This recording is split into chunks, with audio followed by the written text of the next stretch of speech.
চায়ের দোকানে অনেক লোক বসা, তাদেরকে বুঝালো ভাই মসজিদে ইমানে কিনের কথা হচ্ছে, চলেন একটু ইমানের কথা শুনি। লোকেরা সব সাড়া দিয়ে আমি জামাত নিয়ে আসলেও আপনারা ব্যবহারটা ভালো করেন না, শুধু খাবার দেওয়ার জন্য ব্যস্ত হয়ে যান। ও বাজান, আমি খাইতে আসি না, খাওয়া তো আল্লাহ দুনিয়াতে এই 35 বছরে কত খাওয়াইলো, আরও খাওয়াবে। আপনার দরজায় খাইতে আসিনি, আসছি আপনাকে দিনের লাইনে ফিরাইতে। আপনি আসলটা বাদ দিয়ে ভাউটা নিয়ে দৌড়দৌড়ি করেন। আমি মনে রাখবেন, আমি আমার কাম সেরে নিচ্ছি, আপনি ধরা খেয়ে যাচ্ছেন। কিয়ামতের ময়দানে আল্লাহ যদি আমাকে ডাক দিয়ে বলে, ওই মঞ্জুরের ছেলে সিফাত, আলেম হইছিলি এলাকার লোকরে জাহান্নাম থেকে বাঁচানোর জন্য, জান্নাতের পথ ধরানোর জন্য কি করেছিলি? আল্লাহর কাছে জবাব দিয়ে বাঁচার জন্য জামাত নিয়ে নিয়ে আপনার মসজিদে আসি। আপনি সময় দিচ্ছেন না, আমার দায়িত্ব খালাস, আপনি আল্লাহর কাছে ধরা খেয়ে যাবেন। যাই হোক, ওদিকে আর যেতে পারবো না। তাবলীগ জামাতের কথা শুনে চায়ের দোকানের সব লোকগুলো মসজিদে চলে আসছে। বাজানরা আমার একটু চিন্তা করেন, লোকগুলো মসজিদে গেছে, একটা লোক চায়ের দোকান থেকে ওঠে নাই, ওখানেই বসা, তাও একটু দূরে বসা, আগের থেকেই দূরে বসা ছিল। ওই লোকটা কিছুক্ষণ পর খোঁড়া পায়ে লাঠির উপর ভর দিয়ে হাঁটতে হাঁটতে তাবলীগ জামাতের মসজিদের কাছে আসছে। মসজিদের ভিতর থেকে জামাতের আমির সাহেবকে ডেকে বের করছে, ডেকে বের করে বলতেছে, হুজুর আপনি তো সব লোকদেরকে ডাকলেন, সবাই আসলো, আমি আসি নাই, মনে হয় আমার উপর অখুশি হয়েছেন। কিন্তু না হুজুর, অখুশি হয়েন না, আপনাকে আমার জীবনের একটা করুণ বাস্তবতা আজকে না শোনায় পারতেছি না। হুজুর আমার না আসার পিছনে ওই ঘটনাটাই হলো কারণ। কৌতূহলী হুজুর বলল, এমন ঘটনা আমি একা কেন শুনবো, সবাই মিলে শুনি। পুরো জামাতকে মসজিদের বাহিরে নিয়ে আসছে। মসজিদের বাইরে দাঁড়ায়া ওই লোকটা চোখের পানি ছেড়ে দিয়ে লম্বা ঘটনা বলেছে। লম্বা ঘটনার সংক্ষিপ্ত বিবরণ হলো, লোকটা বলতেছে, হুজুর আমি সেনাবাহিনীতে চাকরি করি, পাকিস্তানের আর্মি, আমাদের এলাকায় আর্মিতে চাকরি করতো এমন লোকেরা এই বিষয়টা ভালো বুঝবে। সীমান্তবর্তী এলাকা, পাকিস্তানের সাথে ভারতের প্রায় যুদ্ধ হয়, এই জন্য সীমান্তে আমাদের দায়িত্ব পালন করা লাগে। হুজুর আমাদের একটা চৌকস দলকে পাকিস্তান ভারতের সীমান্তে পাহারার দায়িত্ব দিল। একটু চিন্তা করিয়া দেখেন, ডাকটা যদি আমার আপনার এসে যেত, যদি আমাকে আপনাকে চলে যেতে হতো, যদি আমার আপনার হায়াতের শেষ বিদায় ঘন্টা বেঁচে যেত, আজরাইল যদি ওই 5 জনের মতো আপনার দরজায় চলে আসতো, আপনার ডাকটা যদি এসে যেত, আপনাকে যদি চলে যেতে হতো, এই পর্যন্ত যা করেছেন তা নিয়ে কি আমার আল্লাহর সামনে দাঁড়াতে পারতেন কিনা? দাঁড়াইলে কি রিহাই পাওয়া যেত কিনা, মুক্তি পাওয়া যেত কিনা, ক্ষমা পাওয়া যেত কিনা? আল্লাহর মেহমান হতাম নাকি আসামির তালিকায় নামটা চলে যেত? আসামির তালিকায় যদি নামটা চলে যেত রে বাজান, ওরে বাজান, ওই জগতে আপনাকে রক্ষা করার আর কেউ থাকতো না। এই জন্য আজকের আলোচনা হবে কবরের আযাব। আজকের আলোচ্য বিষয় কবরের আযাব। কোনো আউটসাইড কথাবার্তা নাই, একেবারে মূল বিষয়ের ভিতরে ঢুকে যাচ্ছি বাজান। ওই কবরে যাওয়া লাগবে না, লাগবে না? কথা বলেন। আল্লাহু আকবার। কবর এড়ানোর সুযোগ কারোর নাই, মুসলমান হোক আর অমুসলিম হোক, কবর এড়াবার সুযোগ নাই। আপনি এখন চিন্তা করতেছেন, হুজুর আমার বাড়ির পাশে তো হিন্দুর বসবাস আছে, আমরা তো জানি হিন্দু মারা গেলে আগুনে পুড়াইয়া ভস্ম করে দেয়, ওর আবার কবর আসলো কোত্থেকে? অনেক ব্যাখ্যা আছে, সেদিকে আমি যাব না। আমার আল্লাহ কোরআনে বলেন, মিনহা খলাকনাকুম ওয়া ফিহা নুঈদুকুম ওয়া মিনহা নুখরিজুকুম তারাতান উখরা। আল্লাহ বলেন, ও দুনিয়ার মানুষ, আমি আল্লাহ তোকে এই মাটি মৃত্তিকা থেকে সৃষ্টি করেছি। ওয়া ফিহা নুঈদুকুম, একটা সময় পরে এই মাটিতে তোকে আমি ফিরিয়ে নিয়ে যাব। ওয়া মিনহা নুখরিজুকুম তারাতান উখরা, আবার তোকে এই মাটির থেকে আমি আরেকবার বের করব। অনেকের কাছে এটা পরিচিত মনে হচ্ছে, মরার সময় আমরা কবরে লাশ রাখার সময় এই দোয়াটা পড়ি না? এটা আসলে দোয়া না, আসল হলো কোরআনের আয়াত। আমি ওই দিকে যেতে পারবো না, একটু খেয়াল করেন। আপনার প্রশ্ন যাচ্ছে, হুজুর কবর এড়ানোর সুযোগ নাই বলে। আমার প্রশ্ন হলো, হিন্দুকে তো আগুনে পুড়িয়ে ভস্ম করে দেওয়া হয়, তার কবর আসলো কোত্থেকে? অথবা আমাদের দেশে কত লাশ সমুদ্রে ফেলে দেয়, পচে গলে নিশ্চিহ্ন হয়ে যায়, তার কবর আসলো কোত্থেকে? অনেক জবাব আছে, একটা জবাব দিয়ে আলোচনার সামনে আগাই। খেয়াল করেন, মানুষের 3.5 হাত বডির ভিতরে ছোট্ট একটা অঙ্গ আছে, পেটের মাঝখানে যার অবস্থান, ওই অঙ্গটার নাম কি? বলেন বলেন, ছোট্ট ওই অঙ্গটার নাম কি? দুনিয়ার মানুষেরা খেয়াল করিয়া শোনো, আগুনে পুড়া কার পানিতে পচে গেলে কুমিরের খাদ্য হয়ে নিশ্চিহ্ন হয়ে যাক আর যা হোক না কেন, এমনকি কুমির যদি সমুদ্রের ভিতরে ফেলে দেওয়া লাশের পুরা বডিটা গিলে ফেলে, কুমিরের পেটে লাশটা হজম হয়ে যায়, একটা অঙ্গ হজম হয় না, ওই অঙ্গটার নাম হলো নাভি। কুমির যখন পায়খানা করে, পায়খানার রাস্তা দিয়ে ওই নাভিটা বের হয়ে যায়, সমুদ্রের তলদেশে চলে যায়, ওই নাভিটা যেখানে যায় ওটাই হলো তার কবর। লাশ যদি শ্মশানে হিন্দুর লাশ পুড়িয়ে দেওয়া হয়, পুড়ানোর পরে সারা শরীর ভস্ম হয়ে ছাই হয়ে যায়, 1000 বছর ধরে পুড়ালেও আমার আল্লাহর কুদরত একটা অঙ্গ আগুন স্পর্শ করতে পারে না, আগুনেও পড়ে না, কিচ্ছু হয় না। ওই অঙ্গটার নাম হলো নাভি। ছাই কুড়াইয়া ওখান থেকে, শ্মশান থেকে যখন ছাইগুলো কোথাও ফেলে দেয়, ওই নাভিটা একটা মার্বেলের মতো, একটা ফিলের মতো, একটা গোল বড়ই বিচির মতো একটা গোল আকৃতির অঙ্গ হয়ে ওই নাভিটা মাটির কোথাও না কোথাও যায়। ওই নাভিটা যেখানেই যাক না কেন ওইটাই তার কবর। কবর এড়াবার কোনো উপায় নাই রে বাবা। কবরকে এড়িয়ে কোথায় যাবেন? কার দরবারে যাবেন? কার বলে, কিসের বলে নাফরমানি করতেছেন? কবর এড়ায়ে এক চুলো আমার আল্লাহকে ফাঁকি দিয়ে কোথাও যেতে পারবেন না। আল্লাহু আকবার। খেয়াল করেন, একজন মানুষ যখন মৃত্যুবরণ করে, নবী আমার হাদিসের মধ্যে বলেন ফায়াত্তাবিউহু সালাসাতুন, 3টা জিনিস তার সাথে যায়। ইয়াত্তাবিউহু আহলুহু ওয়া মালুহু ওয়া আমালুহু ইয়াযহাবু ইসনানি ওয়া ইয়াবকা ওয়াহিদ। একজন মানুষ যখন মৃত্যুবরণ করে, মৃত্যুবরণ করার পরে সাদা কাফনের ভিতরে প্যাকেট করাইয়া, ওদিকে বড়র পাতার গরম পানি আগুনে জ্বালাইয়া, আরে বিভিন্ন রকমের বাঁশের সাবান দিয়া, ঘ্রাণযুক্ত সাবান দিয়া গোসল করাইয়া একটা মানুষকে, পুরুষ হইলে 3 খান, মহিলা হইলে 5 খান সাদা কাপড়ের প্যাকেট জাত করে না করে না? কথা কন। আল্লাহু আকবার। শেষ বিদায়ের এই সাদা কাপড়ে যখন আপনাকে মুড়ানো হয়, আপনাকে বিদায়ী সাজে সাজাবার পরে ইসামতি মধ্যপাড়া জামে মসজিদের সামনে আপনার জানাজার জন্য মাইকে ঘোষণা হয়ে যায়। নির্দিষ্ট সময়ে এলাকার মানুষেরা জানাজা পড়তে মসজিদের সামনে হাজির। আমার বাজানরা লক্ষ্য করে শোনেন, মনটারে দিয়ে একটু নরম করেন, একটু দিলের কান লাগাইয়া শোনেন, আল্লাহর ভয় অন্তরে জাগ্রত করার ইচ্ছা নিয়ে শোনেন। এই দুনিয়ায় কেউ থাকতে আসিনি, থাকতে চাইলেও থাকতে পারবো না। নির্ধারিত সময়ের পরে গন্তব্য আমার কবর, ওই কবরে আমাকে যেতেই হবে। আল্লাহু আকবার। খেয়াল করেন, নবী আমার হাদিসের মধ্যে বলেন, একজন মানুষ যখন মারা যায় তার সাথে তার 3টা জিনিস যায়। জোরে বলেন কয়টা? আরো জোরে বলেন কয়টা? 3টা জিনিস যায়। 1 নম্বর আহলুহু, তার পরিবার যায়। ওয়া মালুহু, 2 নম্বর তার সম্পদ যায়। ওয়া আমালুহু, 3 নম্বর তার নেক আমল যায়। আল্লাহু আকবার কবীরা ওয়ালহামদুলিল্লাহি হামদান কাসীরা।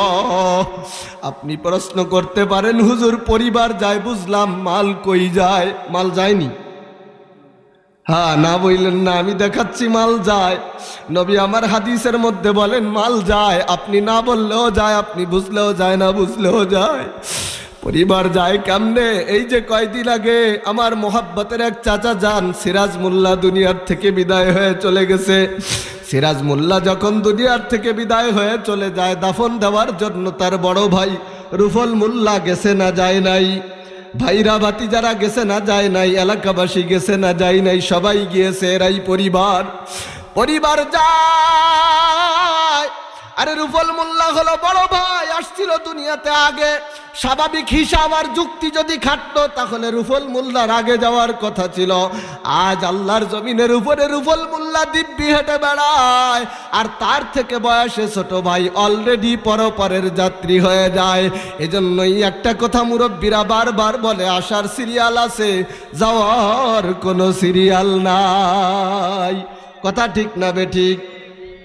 তাইলে আত্মীয় স্বজন, ভাই বান্ধব, বন্ধু বান্ধব, পাড়া প্রতিবেশী, আপনজন, রক্তের আত্মীয়, দূরবর্তী আত্মীয়, এলাকাবাসী যারাই দাফন করার জন্য তাকে খাটলার উপরে নিয়ে শেষ খাটের উপরে শুয়াইয়া বিদায় খাটের মেহমান বানাইয়া তাকে যখন কবরে নিয়ে যায়, মাইয়াত তখন চিন্তা করে, না না না, আমি একা নই, এই তো আমাকে কাঁধে তুলে নিল আমার ছেলে, এই তো আমার ভাতিজা পিছনের পায়া ধরছে, এই তো আমার ছোট ভাই সামনের পায়া ধরছে, আমার আপনজন আমার খাটিয়া ধরে আছে, আমার ভয় নাই, আমার আপনজন আমার সাথে আছে। দল ধরিয়া জানাজার পরে যখন লোকেরা তার সাথে হাঁটে, মাইয়া চিন্তা করে, অবাজান আপনি তো মনে করতেছেন ও তো মারা গেছে, জানে না, না না না, সব জানে, সব দেখে, সব বোঝে, কিন্তু কিছুই বলার নাই। আল্লাহ বদরের যুদ্ধে আল্লাহর নবীর সাথে যুদ্ধ করে মিস্টার আবু জাহেল সহ নেতৃস্থানীয় কাফেরেরা সব যখন মারা গেছে, কাফেরদের লাশগুলো আজও বদরের প্রান্তরে, ওই লাশগুলো যেই কূপের ভিতরে ফেলে মাটি চাপা দেওয়া হয়েছিল, কূপটা এখনো কাফেরদের কবরস্থান হিসেবে পরিচিত আছে। আমি এখনো যাইতে পারিনি, নিয়ত আছে আগামীতে যাব ইনশাআল্লাহ। আমার বাজানরা খেয়াল করেন, কথার ডাইনে বামে যাব না, আমি আপনাদের ধৈর্যচ্যুতি ঘটাবো না, একটু আপনাদের মরা দিলটারে তাজা করার জন্য বসেছি। একটু খেয়াল করেন, মৃত ব্যক্তি যে শোনে তার প্রমাণ দেওয়ার জন্য বুখারীর হাদিস নিয়ে আসলাম। লাশগুলো যখন ফেলে মাটি চাপা দিয়ে যখন ঢেকে দেওয়া হলো, মুসলমানদের অবিস্মরণীয় বিজয় সাধিত হলো।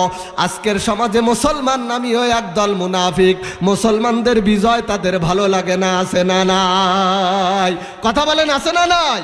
মুসলমানদের বিজয়ে মুনাফিক বেজার হয়, কিন্তু যার দিলে ঈমান আছে সে বেজার হয় না, আনন্দে আত্মহারা হয়। আমার বাজানরা খেয়াল করেন, বদরের ময়দানে মুসলমানদের অবিস্মরণীয় বিজয় হলো। কাফেরদের লিডাররা সব কচু কাটা হয়ে মারা গেল। বদরের প্রান্তরে কূপের ভিতরে ফেলে মাটি চাপা দেওয়া হলো। মাটি চাপা দেওয়ার পরে সাইয়্যিদুল মুরসালিন খাতামুন নবীন, আমার আপনার কলিজার টুকরা নবী জনাবে মুহাম্মদুর রাসূলুল্লাহ সাল্লাল্লাহু আলাইহি ওয়াসাল্লাম ওই সমস্ত কাফেরদের নাম ধরে ধরে ডাকতেছে, ও চাচা আবু জাহেল, ও আবু লাহাব, ও উতবা, ও শাইবা, আমি তোমাদেরকে দিনের পথে আনার জন্য চেষ্টা করেছিলাম, আসো নাই। এই বদরের প্রান্তরে আসার আগে আমার আল্লাহ আমাকে যে ওয়াদা দিয়েছিল, আমি আমার আল্লাহর ওয়াদা শতভাগ বাস্তবে পেয়েছি। আমার আল্লাহ একটা ওয়াদা ওবার খিলাফ করে নাই। তোমাদেরকে আমি যেই আল্লাহর ওয়াদা সম্পর্কে বেঁচে থাকতে শোনাইতাম, আমার কথা তোমরা শোনো নাই। মাটির তলে যাওয়ার পরে আমার কথাগুলো যথাযথভাবে পেয়েছো কিনা? প্রশ্ন বুঝছেন? বোঝেন নাই প্রশ্ন? সাহাবীরা ডাক দিয়ে বলে, ইয়া রাসূলুল্লাহ, ইয়া হাবিবাল্লাহ, ওরা তো সবাই মারা গেছে, দাফন হয়ে গেছে, মাটি দিয়ে পুঁতে রাখা হয়েছে, আপনি যে ওদেরকে সম্বোধন করে কথা বলতেছেন, ওগো আল্লাহর হাবিব, আপনার কথা কি ওরা শুনতেছেনি? এই যে আমার দলিল, খেয়াল করেন, নবী আমার ডাক দিয়ে বলেন, আমার সাহাবীরা শোনো, তোমার দেহে প্রাণ আছে, তুমি দুনিয়ার ভূপৃষ্ঠের উপরে দাঁড়িয়ে আমার কথা যতটুকু শুনছো, ওরা ওই মাটির নিচে ছাপা অবস্থায় তার চাইতে বেশি আওয়াজে ওরা আমার কথা শুনতেছে। মৃত ব্যক্তি সব শোনে, সব দেখে, কিছু বলতে পারে না। এই আত্মীয় স্বজনগুলো যখন তাকে কবরের দিকে নিয়ে যায়, মৃত ব্যক্তি মনে মনে পুলকিত হয়, না আমি একা নয়, আমার ছেলে, আমার ভাতিজা, আমার ভাই, আমার বাবা, কতজনই তো আমার সাথে আসতেছে, এটা হলো তার পরিবার। বলে মাল কেমনে যায়? বলে মাল যায় হলো ওই যে মোল্লাবাড়ি ঈদগাহের পাশে যে কবরস্থান, অথবা মোল্লাদের যে আলাদা কবরস্থান আছে, অথবা এই যে পিছনে আত্তাব দাদা অথবা লায়েক দাদা যে যেখানে ঘুমানো আছে, শুয়ে আছে, ইমাদ মোল্লা, আব্দুর রহমান মোল্লা, তরিকুল মোল্লা, রিকাত মোল্লা, রজব আলী মোল্লা, তারপরে এরকম আরো যারা আছে, মুজিবার মোল্লা, আরো যত আছে, যত নাম বলতে চাই বলা যাবে। কত মানুষ তো দুনিয়ার থেকে চলে গেল। আমার বাজানরা, এই মানুষদের রাখার জন্য একটা কবর খোঁড়া হয় না, হয় না? একটু কথা বলেন। কবর যখন খোঁড়া হয়, কুদাল লাগে না, লাগে না? শিকড় বেঁধে গেলে কুড়াল লাগে না, লাগে না? আরো কঠিন কিছু বেঁধে গেলে সাফল লাগে না লাগে না? বাঁশ কাটতে দাও লাগে না লাগে না? নবী আবার বলেন, ও আমার উম্মতেরা শোনো, ওই মৃত ব্যক্তি চিন্তা করতে থাকে আমার রেখে যাওয়া কুদাল, আমার রেখে আসা কুড়াল, আমার রেখে আসা খুন্তা, আমার রেখে আসা শাবল, আমার রেখে আসা দাও, এ সব কিছুই তো আমার কবর খননের জন্য আসছে। তাইলে আমার দুনিয়াতে রেখে আসা মাল সেটাও আমার কবরে আসছে, আমার দুনিয়াতে রেখে আসা পরিবারও আমার কবরে আসছে। কবর খনন করা হয়ে গেল, সাদা কাপড়ে সাজানো এই বরকে যখন কবরে রাখা হয়, আমি একেবারে সংক্ষেপে সামনের দিকে আকাশি, দিলটারে একটু নরম করেন, একটু আল্লাহর ভয় অন্তরে জাগ্রত করেন। কোন দিন জানি আপনার বিদায় ঘন্টা বেজে যাবে, কোন দিন জানি মাইকে এলান হবে সিফাতুল্লাহর দুলিয়াতে ওই এলানটা যেদিন মাইকে হবে, জানাজার সামনে দাঁড়ায় স্বীকারোক্তি নেওয়ার কোনো অর্থ হয় না। মৃত্যুর খবর শোনার পরে দিল থেকে আহ শব্দ বলে কোনো মানুষ যদি বলে না রে ওই লোকটা একটা ভালো লোক ছিল, দুনিয়াবাসীর এমন সাক্ষ্য দেওয়ার মূল্য আমার আল্লাহর কাছে আছে না নাই? কথা বলেন, আছে না নাই? এখন আপনি জুলুম করলে কি আপনার দিল থেকে বলবে লোকটা ভালো লোক ছিল? আপনি গালি দিলে কি বলবে? আপনি টাকা আত্মসাৎ করলে কি বলবে? খেয়াল করেন আমার বাজানরা, ওই লোকটা চিন্তা করে আমার সাথে আমার পরিবারও আসছে, আমার সম্পদও আসছে, আর তার সাথে আরেকটা জিনিস যাবে। নবী আমার বলেন ওই জিনিসটার নাম হলো আমল। একটা পর্যায়ে কবর যখন কমপ্লিট রেডি হয়ে যাবে, তিনখান অথবা পাঁচখান কাপড়ের ভিতরে পেঁচানো লাশটাকে কবরের ভিতরে রাখিয়া মাথার মুষ্টিটা খুলিয়া খুন্তা কুদাল কুড়াল শাবল লিয়া লোকেরা যখন উঠে চলে আসবে, মাথার মুষ্টি ছেলে উঠে আসার পরে বাঁশের ছাউনি দিয়া যখন কবরটাকে ঢাকতে শুরু করবে,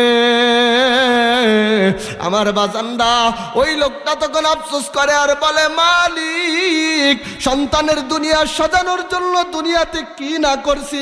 পুষ মাসের শীতের বেলায় সকালবেলা আরামের বিছানায় ঘুমাইনি, ধান থেকে বীজ থেকে পাতো সেরে আটি বেঁধে নিয়ে জমিতে গিয়া ওই পানির ভিতরে কনকনে শীতের ভিতরে ধান লাগাইয়া ধান ফলাইয়া চাইল বানাইয়া সন্তানরে খাওয়াইয়া মানুষ করছি। ও আল্লাহ, আমার সন্তান দিয়ে আমারে কবরে একা রাখিয়া উঠে চলে যা।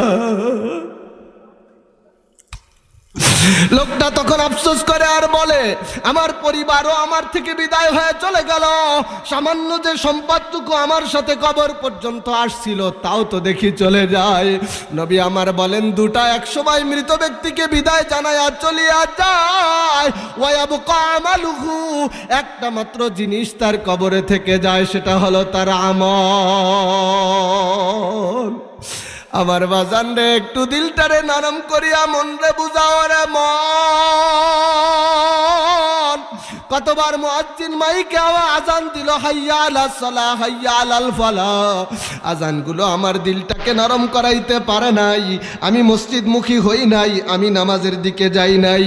আমি কার প্রেমে, কিসের আশায়, কিসের নিশায় আমার মাওলাকে ভুলিয়া নামাজ ছাড়িয়া দুনিয়াতে জীবন যাপন করেছি। কই, আমার সাথে তো আমার বাচ্চা যাবে না, আমার সম্পদ যাবে না, দিন শেষে আমার কবরে আমার সাথে থাকবে আমার আমল। কার প্রেমেতে ভুলে রইলি আল্লাহর ইনসান, না মানলি ফরমান রে তুই, না মানলি কুরআন। নাম নিশানা নাহি ছিল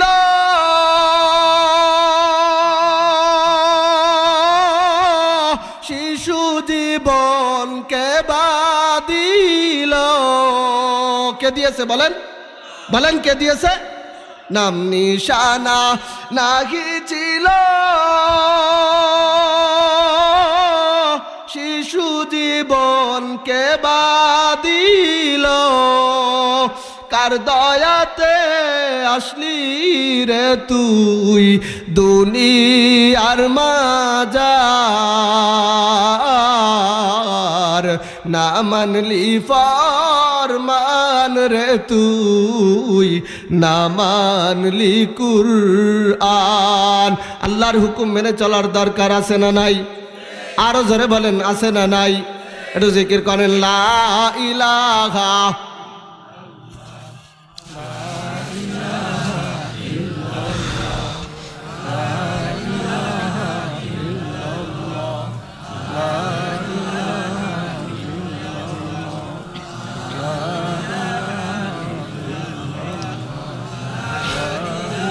লা ইলাহা ইল্লাল্লাহু মুহাম্মাদুর রাসূলুল্লাহ। সন্তানও চলিয়ে আসলো, সম্পদও চলিয়ে আসলো, একটা জিনিস থেকে গেল। বলেন তো তার নাম কি? আরো জোরে কোন তার নাম কি? আমলের দরকার আছে না নাই? কতটুকু দরকার, কতটুকু দরকার? লম্বা একটা হাদিস একটু কাটছাট করে সংক্ষেপে আপনাদের সামনে শোনায়া যায়। নবী আমার হাদিসের মধ্যে বলেন, যখন কোনো ব্যক্তিকে কবরের ভিতরে রাখা হয়, ইয়াতিহি মালাকানি ফায়ুজলিসানিহি, ওই ব্যক্তিকে কবরে রাখার পরে বাঁশের ছাউনি দিয়া কলা পাতা বিছাইয়া, এরপরে মিনহা খলাকনাকুম পড়িয়া মাটি দিয়া কবরটাকে যখন ঢেকে দেওয়া হয়, মানুষরা কবর ছেড়ে চলে আসবার, বাড়িতে পৌঁছাবার আগেই ইয়াতিহি মালাকান, ওই কবরের লোকটা, কবরে রেখে আসা লোকটার পাশে দুইটা ফেরেশতা আসে। ফায়ুজলিসানিহি, ওই ফেরেশতারা তাকে উঠায়া কবরের ভিতরে বসায়। বসানোর পরে ফায়াকুলু, ওই ফেরেশতারা ফায়াকুলানি লাহু মার রব্বুকা, ফেরেশতারা বলতে থাকে, ওগো আল্লাহর বান্দা, তোমার রব কে? বান্দা যদি নেককার হয়, বান্দা তখন বলে রব্বি আল্লাহ। ফায়াকুলানে মা দীনুকা, আবার বলে তোমার দিন কি? ফায়াকুলু দীনি আল ইসলাম, তোমার দিন কি? তখন ওই বান্দা বলে আমার দিন হলো ইসলাম। ফায়াকুলানে মা হাজার রাজুলুল্লাযী বুইসা ফীকুম, ফেরেশতারা এবার ডেকে বলে, ওগো আল্লাহর বান্দা, ওই যে এই লোকটা তোমাদের মাঝে যাকে পাঠানো হয়েছিল, কেমনে কি একটু পরে বলতেছি, এই লোকটার সম্পর্কে তোমার বক্তব্য কি? ওই লোকটা তখন বলে হুয়া রাসূলুল্লাহ সাল্লাল্লাহু আলাইহি ওয়াসাল্লাম। ফায়াকুলুনা ফায়াকুলানি লাহু ওয়া মা ইউদরিকা, এবার চতুর্থ প্রশ্ন করা হয়। এতদিন আপনারা জেনেছেন কবরে প্রশ্ন হয় কয়টা? বলেন বলেন। তিনটা। আজকে শুনে যান, এটা ভুল। কবরে প্রশ্ন তিনটা হয় না, কবরে প্রশ্ন হয় চারটা। কয়টা? আরো জোরে। জোর হলো না। এক নম্বর প্রশ্ন, তোমার রব কি? আমি আপনি রবকে জবাব দিলাম আল্লাহ। দুই নম্বর প্রশ্ন, তোমার দিন কি? জবাব দিলাম ইসলাম। তিন নম্বরে নবীজিকে দেখায়া জিজ্ঞাসা করা হয়, এই লোকটা সম্পর্কে তোমার বক্তব্য কি? মুমিন হইলে লোকটা জবাব দেয়, এই লোকটা হলো আমাদের রসুল, আল্লাহ পাক তাকে নবী হিসেবে আমাদের কাছে প্রেরণ করেছে। ফায়াকুল, এবার ওই ফায়াকুলানি লাহু ওয়া মা ইউদরিকা, এবার ফেরেশতারা দুইজন তাকে চতুর্থ প্রশ্ন করে, তুমি যে তিনটা জবাব দিলা, এই জবাবটা তুমি কোথায় পেয়েছ? চার নম্বর প্রশ্ন, ফায়াকুলু করাতু কিতাবাল্লাহি ফাত্তালাতু বিহি ওয়া সাদাকতা ফাযালিকা কাউলুহু ইউসাব্বিতুল্লাহুল্লাযীনা আমানু বিল কাউলিস সাবিতি আল আয়া। আল্লাহু আকবার। আমলের কতটা দরকার একটু খেয়াল করেন। এইবার চতুর্থ প্রশ্ন করা হয়, আল্লাহর বান্দা, তুমি যে বললা এই যে তিনটা প্রশ্নের জবাব দিলা, এই প্রশ্ন তিনটার জবাব তুমি কোথায় পেয়েছো? আল্লাহর ওই মুমিন বান্দা তখন জবাব দেয়, ও ফেরেশতারা শুনে নাও, আমরা আল্লাহর কোরআন কিতাব পড়েছি, নবীর রেখে যাওয়া হাদিস পড়েছি, ওই কোরআন আর হাদিস থেকে আমরা বিষয়টা জানতে পেরেছি। এই কথা বলার পরে ওই ফেরেশতারা বলে, ও আল্লাহর বান্দা, তুমি যা বলেছো সত্য বলেছো। ফায়ুনাদি মুনাদিম মিনাস সামাই আন সাদাকা আবদি, বান্দা যখন চারটা প্রশ্নের সঠিক জবাব দেয়, এবার অদৃশ্য একটা আওয়াজ আসে, ওই আওয়াজে আমার আল্লাহ বলে, ও আমার ফেরেশতারা, এই মাত্র আমার বান্দা যে চারটে প্রশ্নের জবাব দিয়েছে, চারটা প্রশ্নের সঠিক জবাব দিয়েছে, আমার বান্দা, আমার ফেরেশতারা, আমার বান্দা যখন সঠিক জবাব দিয়েছে, ফাফরিশুহু মিনাল জান্নাহ, আমার বান্দার ওই কবরটা ইসামতির একটা মাটির বিছানা, ওই শীতকালের ভিজা মাটি, ঠান্ডা মাটি হতে পারে।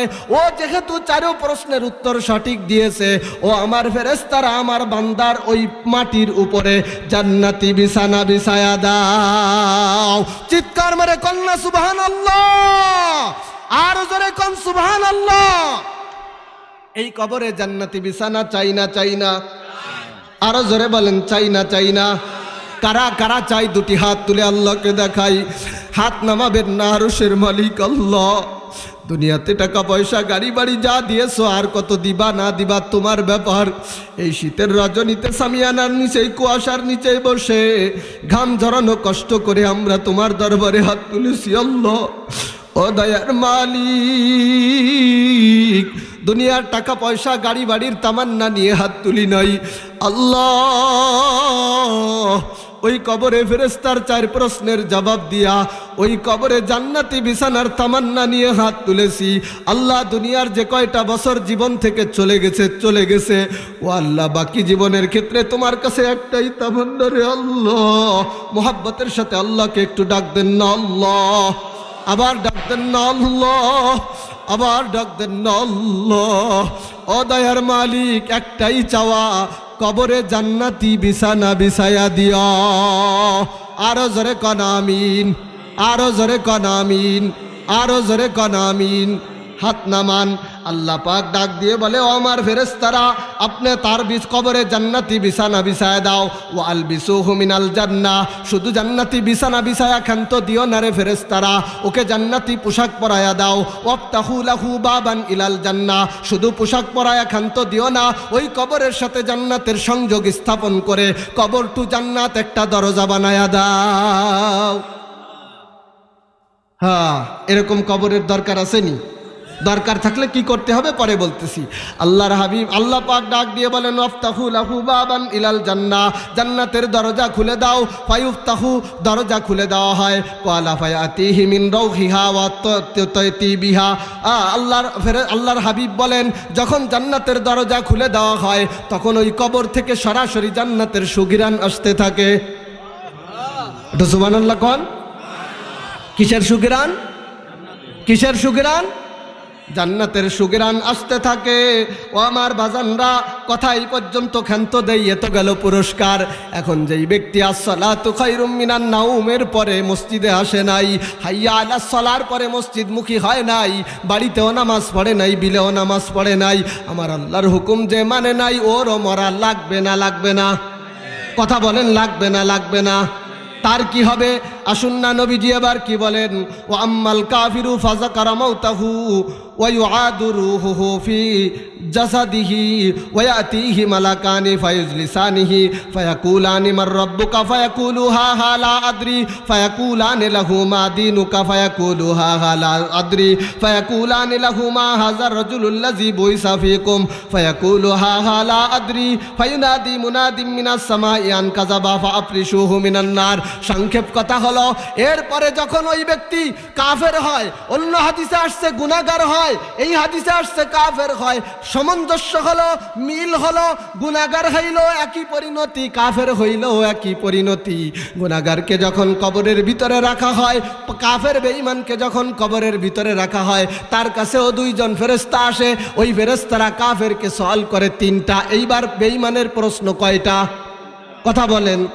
বেঈমানের 4 নম্বর প্রশ্ন নাই, নাফরমানের 4 নম্বর প্রশ্ন নাই। প্রশ্ন করে, তোমার রবকে? ও তখন বলে, হা হা লা আদরি, আমি মুয়াজ্জিনের হাইয়া আলাস সালার ডাকে সাড়া দেই নাই, রবকে তা তো আমি জানি না। প্রশ্ন করে, তোমার দিন কি? বলে, হা হা লা আদরি, আমি জানি না। প্রশ্ন করা হয়, এই নবী, এই ব্যক্তির সম্পর্কে তোমার বক্তব্য কি? বলে, এই ব্যক্তিকে আমি চিনি না, হা হা লা আদরি, এই ব্যক্তির সম্পর্কে আমি জানি না। আল্লাহ পাক তখন আসমান থেকে আজ আবার আরেকটা আওয়াজ দেয়, কাযাবা আবদি, ও আমার বান্দা, ও আমার ফেরেশতারা, এই বান্দা যে 3টে উত্তর দিল, জানি না, জানি না, এটা সত্য কথা নয়, টাটকা মিথ্যা কথা বলেছে। ফাফরিশুহু মিনান নার। আল্লাহ পাক তখন বলে, ও ফেরেশতারা, ওর কবরে, ওর পিঠের নিচে আর শীতের ঠান্ডা মাটি থাকবে না, ওই মাটিটাকে আগুনের মাটি বানায়া দাও। আমার পর্দার আড়ালের মা বোনেরা, কড়াইতে ডিম ভাজি করবার জন্য একটু তেল চড়ায় দিছো, তেলটা একটু ছটপট করতেছে। ছটপট করা তেলের ভিতরে যখন ডিমটা ছেড়ে দিয়েছো, ডিমের লালার ছিটায় তেলের একটা ফুটা তোমার কপালে এসে লেগেছে। তোমার চিৎকারে বাড়ি মাথায় উঠে যায়, কি হয়েছে, কি হয়েছে? বলে, গরম তেল কপালে লেগেছে। অথবা রাতের বেলায় খাটের উপর মশারি টানাইতে গিয়াছিলা, মশারির ভাঁজের ভিতরে কোথার থেকে একটা তেলাপোকা চলে আসছে, তোমার চিৎকারে বাড়িটা মাথায় উঠে যায়, কি হয়েছে, কি হয়েছে? বলে, তেলাপোকা। আমার মা বোনেরা, আমার বাবাজিরা, বিড়ি সিগারেট খাইতেছিলেন, ধোঁয়া টেনে টেনে আরাম নিচ্ছিলেন, একটু কেমনে কেমনে তামাক জ্বলিত তামাকের আগুনের দলা আপনার পায়ের উপরে পড়ছে, চিৎকারে চায়ের দোকান বাড়ি হয়ে যায়। ও আমার বাবা, ও আমার ভাই, ও ও আমার পর্দার আড়ালের মা, একটা বার চিন্তা করো, এই যদি সামান্য তেল ছিটার বিড়ির তামাকের আগুনে চিৎকারে যদি আকাশ বাতাস ভারী হয়ে যায়, কবরে যখন পিঠের নিচে আগুনের বিছানা হবে, বিবেকরে একটা বার জিজ্ঞাসা করো ওই আগুনের বিছানার উপরে কেমনে তুমি থাকবা?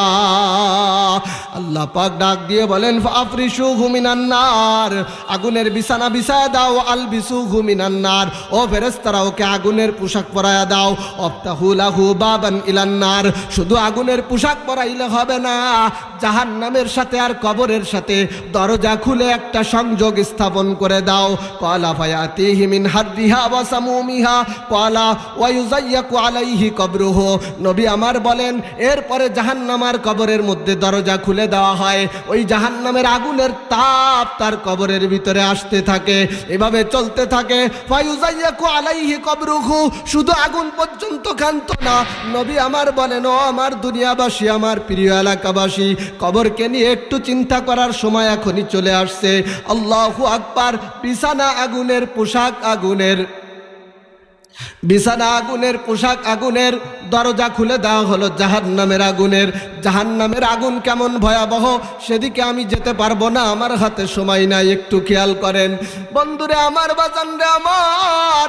ওদিকে নিচেই বিছানাও আগুনের, গায়ের পোশাকটাও আগুনের, দরজা খুলেও দেওয়া হলো আগুনের। এই পর্যন্ত আযাব ক্ষান্ত হবে না। আল্লাহর হাবিব বলেন ফায়ুযায়্যাকু আলাইহি কবরুহু, এবার তার কবরটাকে চতুর্দিক থেকে সংকীর্ণ করে দেওয়া হবে। ডাইনে মাটি, বামে মাটি, ওরে নিচে মাটির বিছানা, ওই কবরে একা থাকবি, সঙ্গী খুঁজে পাবি না। আমি একটু পাল্টাই বলেছি, নিচে আগুন, ডাইনে আগুন, গায়ে আগুন ছাড়বে না, ওই কবরে একা জ্বলবি, বাঁচাইতে কেউ আসবে না। এবার যান, বাঁচাইতে কেউ আসবে? দুনিয়ার কারোর কি বাঁচানোর ক্ষমতা আছে? আজকে যদি এই মুহূর্তে খবর আসে সিফাতুল্লাহর বাড়িতে শর্ট সার্কিট হয়ে বাড়িতে আগুন লেগে গেছে, এখানে মাহফিল চলবে না, বালতি নিয়ে সবাই আগুন নিবাইতে যাবে, যাবে না? আমি যদি শত্রুও হই তাও কেউ বসে থাকবে না। আজকে আগুন শত্রুর ঘরে, কালকে আমার ঘরে, আমি আগায় গেলে কাল ও আগায় আসবে। সমাজে এভাবেই তো একজন আর একজনের জন্য আগায়, কথা ঠিক না বেঠিক? অবাজার, বাড়ির পিছনে গোয়াড়ার পাশে, আজকে ইসামতিতে তো ভালো কোনো কবরস্থান নাই, প্রত্যেক বাড়ির রান্নাঘরের পিছনে অথবা গোয়াড়ার পাশে এক একজনকে কবর দেয়া, জোরে কান আছে না নাই? আমার মিশন আছে ইনশাআল্লাহ, আল্লাহ যদি আমাকে সফল করে, আমি যদি বেঁচে থাকি, আজ হোক আর কাল হোক, আমি একা হলেও ইসামতিবাসীর জন্য একটা গোরস্থান আমি বানাবো ইনশাআল্লাহ। আপনারা আমার সাথে আছেন? আছেন? আছেন? কে কে আছেন? দু হাত তুলে আল্লাহকে দেখান। শুধু হাত তুলে দেখাইলে হবে না, সেই কবরস্থান বানানোর জন্য যদি কিছু মাল দিয়ে সাথে থাকা লাগে, থাকবেন তো? কারা কারা থাকবেন? সেই হাত উঁচু থাকবে, যে থাকবেন না হাত নামান। থাকবেন তো? বাজান, কবরস্থানের দরকার আছে না নাই? গোয়াড়ার পাশে বাপলে কবর দেন, গরুতে পিশাব করে, আপনার কি কোনো রকম লাগে না? হায় হায়, মরে গেলি বলে আর ঠেকে না। হা কামাতা দিন তো দানু। বাজান, আজকে বাবার জন্য যতটুকু আপনার পড়বে, মনে রাখবেন কাল আপনি মারা যাওয়ার পরে আপনার জন্য আপনার সন্তানের অতটুকু পড়বে। আপনার যদি আপনার সন্তানের জন্য না, আপনার যদি আপনার বাবার জন্য না পড়ে, আপনি চলে গেলে আপনার জন্য আপনার সন্তানেরও পড়বে না। এই এক ডাহুন দিলে এক ডাহুন পাওয়া যায়। কথা কন, কথা কন আমার বাজানরা। শুধু আগুন দিয়ে ক্ষান্ত হবে না, ফায়ুযায়্যাকু আলাইহি কবরুহু, নবী আমার বলেন ওই ব্যক্তির কবরকে সংকীর্ণ করে দেওয়া হয়। হাত্তা ইয়াখতালিফা আজলাউহু সুম্মা ইউকাইয়াযু লাহু আমা ওয়া আসাম্মু মাহু মিরজিবাতুম মিন হাদিদিন লাউ যুরিবা বিহা জাবালুন লাসারা তুরাবা। আল্লাহু আকবার। নবী আমার বলেন, আমার উম্মতেরা শোনো, আল্লাহু আকবার, ওই ব্যক্তির কবরকে চতুর্দিক থেকে মাটি এমন ভাবে চাপ মারবে গো, মাটির চাপে নবী আমার অন্য হাদিসের মধ্যে বলেন চতুর্দিকের মাটির চাপে আমার দিকে খেয়াল করেন, আমার দিকে তাকান, আমার দিকে একটু মাথা উঠানে দিকে তাকান। নবী আমার সাহাবীদেরকে দেখায়, ও আমার সাহাবীরা, কবরের মাটি যখন চাপ মারবে একটা হাড্ডি আর একটা হাড্ডির ভিতরে আমার দিকে তাকান, এই যে আঙ্গুলগুলো যেমন একটা আর একটার ভিতরে ঢুকে গেল, নবী আমার বলে, ও আমার সাহাবীরা, নাফরমানের কবর যখন তাকে চাপ মারবে শরীরের একটা হাড্ডি আর একটা হাড্ডির ভিতরে এভাবে ঢুকে যাবে। এইভাবে ইশারা করে নবী দেখাইছেন। শুধু এই পর্যন্ত ক্ষান্ত না, নাফরমানের কবরের ভিতরে একজন ফেরেশতা নিযুক্ত করা হবে। ওই ফেরেশতা চোখেও দেখে না, কানেও শোনে না। ও আমার বাজানরা একটু খেয়াল করেন, নবী আমার বলেন ওই বুবা, ওই অন্ধ, ওই কানা, ওই বয়রা, ওই ফেরেশতার হাতে দেয়া থাকবে একটা হাতুড়ি। ওই হাতুড়ি দিয়ে নাফরমানকে ওই কবরের ভিতরে ফেরেশতা এমন জোরে বাড়ি মারবে, বাড়ি মারার সাথে সাথে নাফরমান এত জোরে চিৎকার করবে রে, নবী আমার হাদিসের মধ্যে বলেন ওই নাফরমানের কবরের চিৎকার এই দুনিয়ার পিট কীট পতঙ্গ, পোকামাকড়, পশু পাখি, হিংস্র প্রাণী, গরু ছাগল, ভেড়া দুম্বা, উট, গরু ছাগল যা কিছু আছে, এক কথায় দুনিয়ার আল্লাহর সব মাখলুক কবরের ভিতরে ওই নাফরমানের চিৎকার শুনতে পায়। শুধু শোনে না মানুষ আর জিন, মানুষ আর জিন শুনতে পায় না। হাদিসটা অনেক লম্বা, আমি সেদিকে যেতে পারতেছি না, একটু খেয়াল করেন। আল্লাহু আকবার। এভাবে করে আপনার কবরের ভিতরে আযাব হবে। ও আমার বাজানরা, এবার একটু খেয়াল করেন, নবী আমার আর এক হাদিসে এর চাইতে আরো ভয়ঙ্কর কথা বলেন। আল্লাহু আকবার। কোনো ব্যক্তিকে যখন কবরে রাখা হয়, নবী আমার বলেন কবরে রাখার সাথে সাথে ওই ব্যক্তির কাছে ফার আন্নাসা কান্নাহুম ইয়াক্তাসিরুন। নবী একদিন বাড়ি থেকে মসজিদে নববীর উদ্দেশ্যে বের হইছে, দেখে যে লোকেরা হাসাহাসি করতেছে, মাতামাতি করতেছে, গল্প গুজব করতেছে। লোকদেরকে হাসাহাসি করতে দেখে নবীজি বিষয়টা একটু অপছন্দ করলেন। নবীজি তখন বলতেছেন, ও আমার ফেরেশতারা, তোমরা যদি কবরের আযাব সম্পর্কে, ও আমার উম্মতেরা, তোমরা যদি কবরের আযাব সম্পর্কে জানতে, তাহলে আজকে যে হাসাহাসি তোমরা করতেছ, আমি তোমাদেরকে এই হাসাহাসি করতে দেখতাম না, বরং তোমরা দু চোখের পানি ছেড়ে কবরের ভয়ে কান্না করতে। আকসিরু যিকরা হাজিমিল লাজ্জাতিল মাউত। লম্বা হাদিস সংক্ষেপ করে আমি ছোট্ট করে আপনাদেরকে বোঝাবার জন্য একেবারে তাড়াহুড়া করে সামনে আগাচ্ছি। আমার বাজানরা খেয়াল করেন, নবী আমার বলেন, আমার উম্মতেরা, যদি সাত বিনাশী অবস্থায় দুনিয়াতে জীবন যাপন করতে চাও, কবরের চিন্তায় যদি দুনিয়াতে জীবন যাপন করতে চাও, হাসরের মুক্তির তামান্না দিয়ে যদি জীবন যাপন করতে চাও, এই দুনিয়াতে রং তামাশায় যদি মেতে না থাকতে চাও, আকসিরু যিকরা হাজিমিল লাজ্জাত। সাত বিনাশী জিনিসের স্মরণ বেশি বেশি করো। বলে সাত বিনাশী জিনিসটা কি? নবী আমার বলেন আল মাউত। আমার বাজানরা একটু খেয়াল করেন, কখনো কি এমনটা করেছেন ফজরের নামাজের পরে খুব ব্যস্ত, আপনি জমিতে বের হয়ে চলে গেলেন? না না না, ফজরের নামাজের পরে সবাই যখন বের হয়ে চলে যায়, মসজিদে আর কেউ নাই, আপনি তখন মসজিদের দরজাটা ভিতর থেকে লাগায়া দেন, একটু মুরাকাবায় বসেন।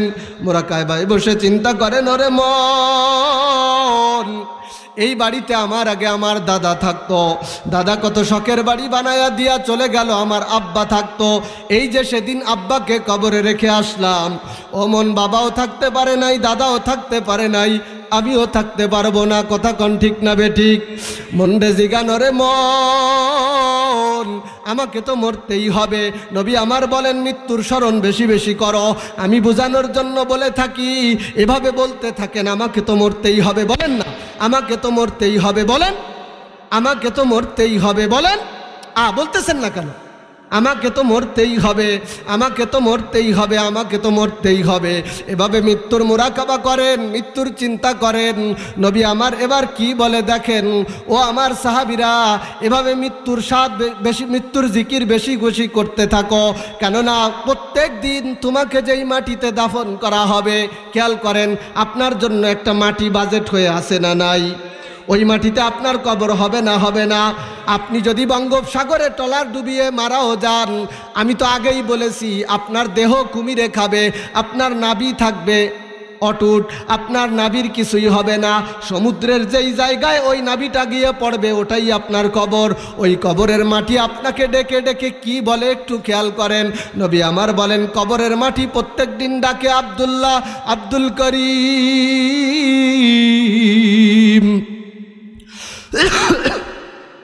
আনা বাইতুল গুরবা। তুই যে কিছুদিন পরে যেই ঘরে আসতে যাচ্ছ, এই ঘর বড় অপরিচিত ঘর। এই ঘরে কোনো পরিচয় চলে না, এই ঘরে কোনো বাপদাদার পরিচয় চলে না। দুনিয়াতে চেয়ারম্যান রিলিফের চাউল বিক্রি করে।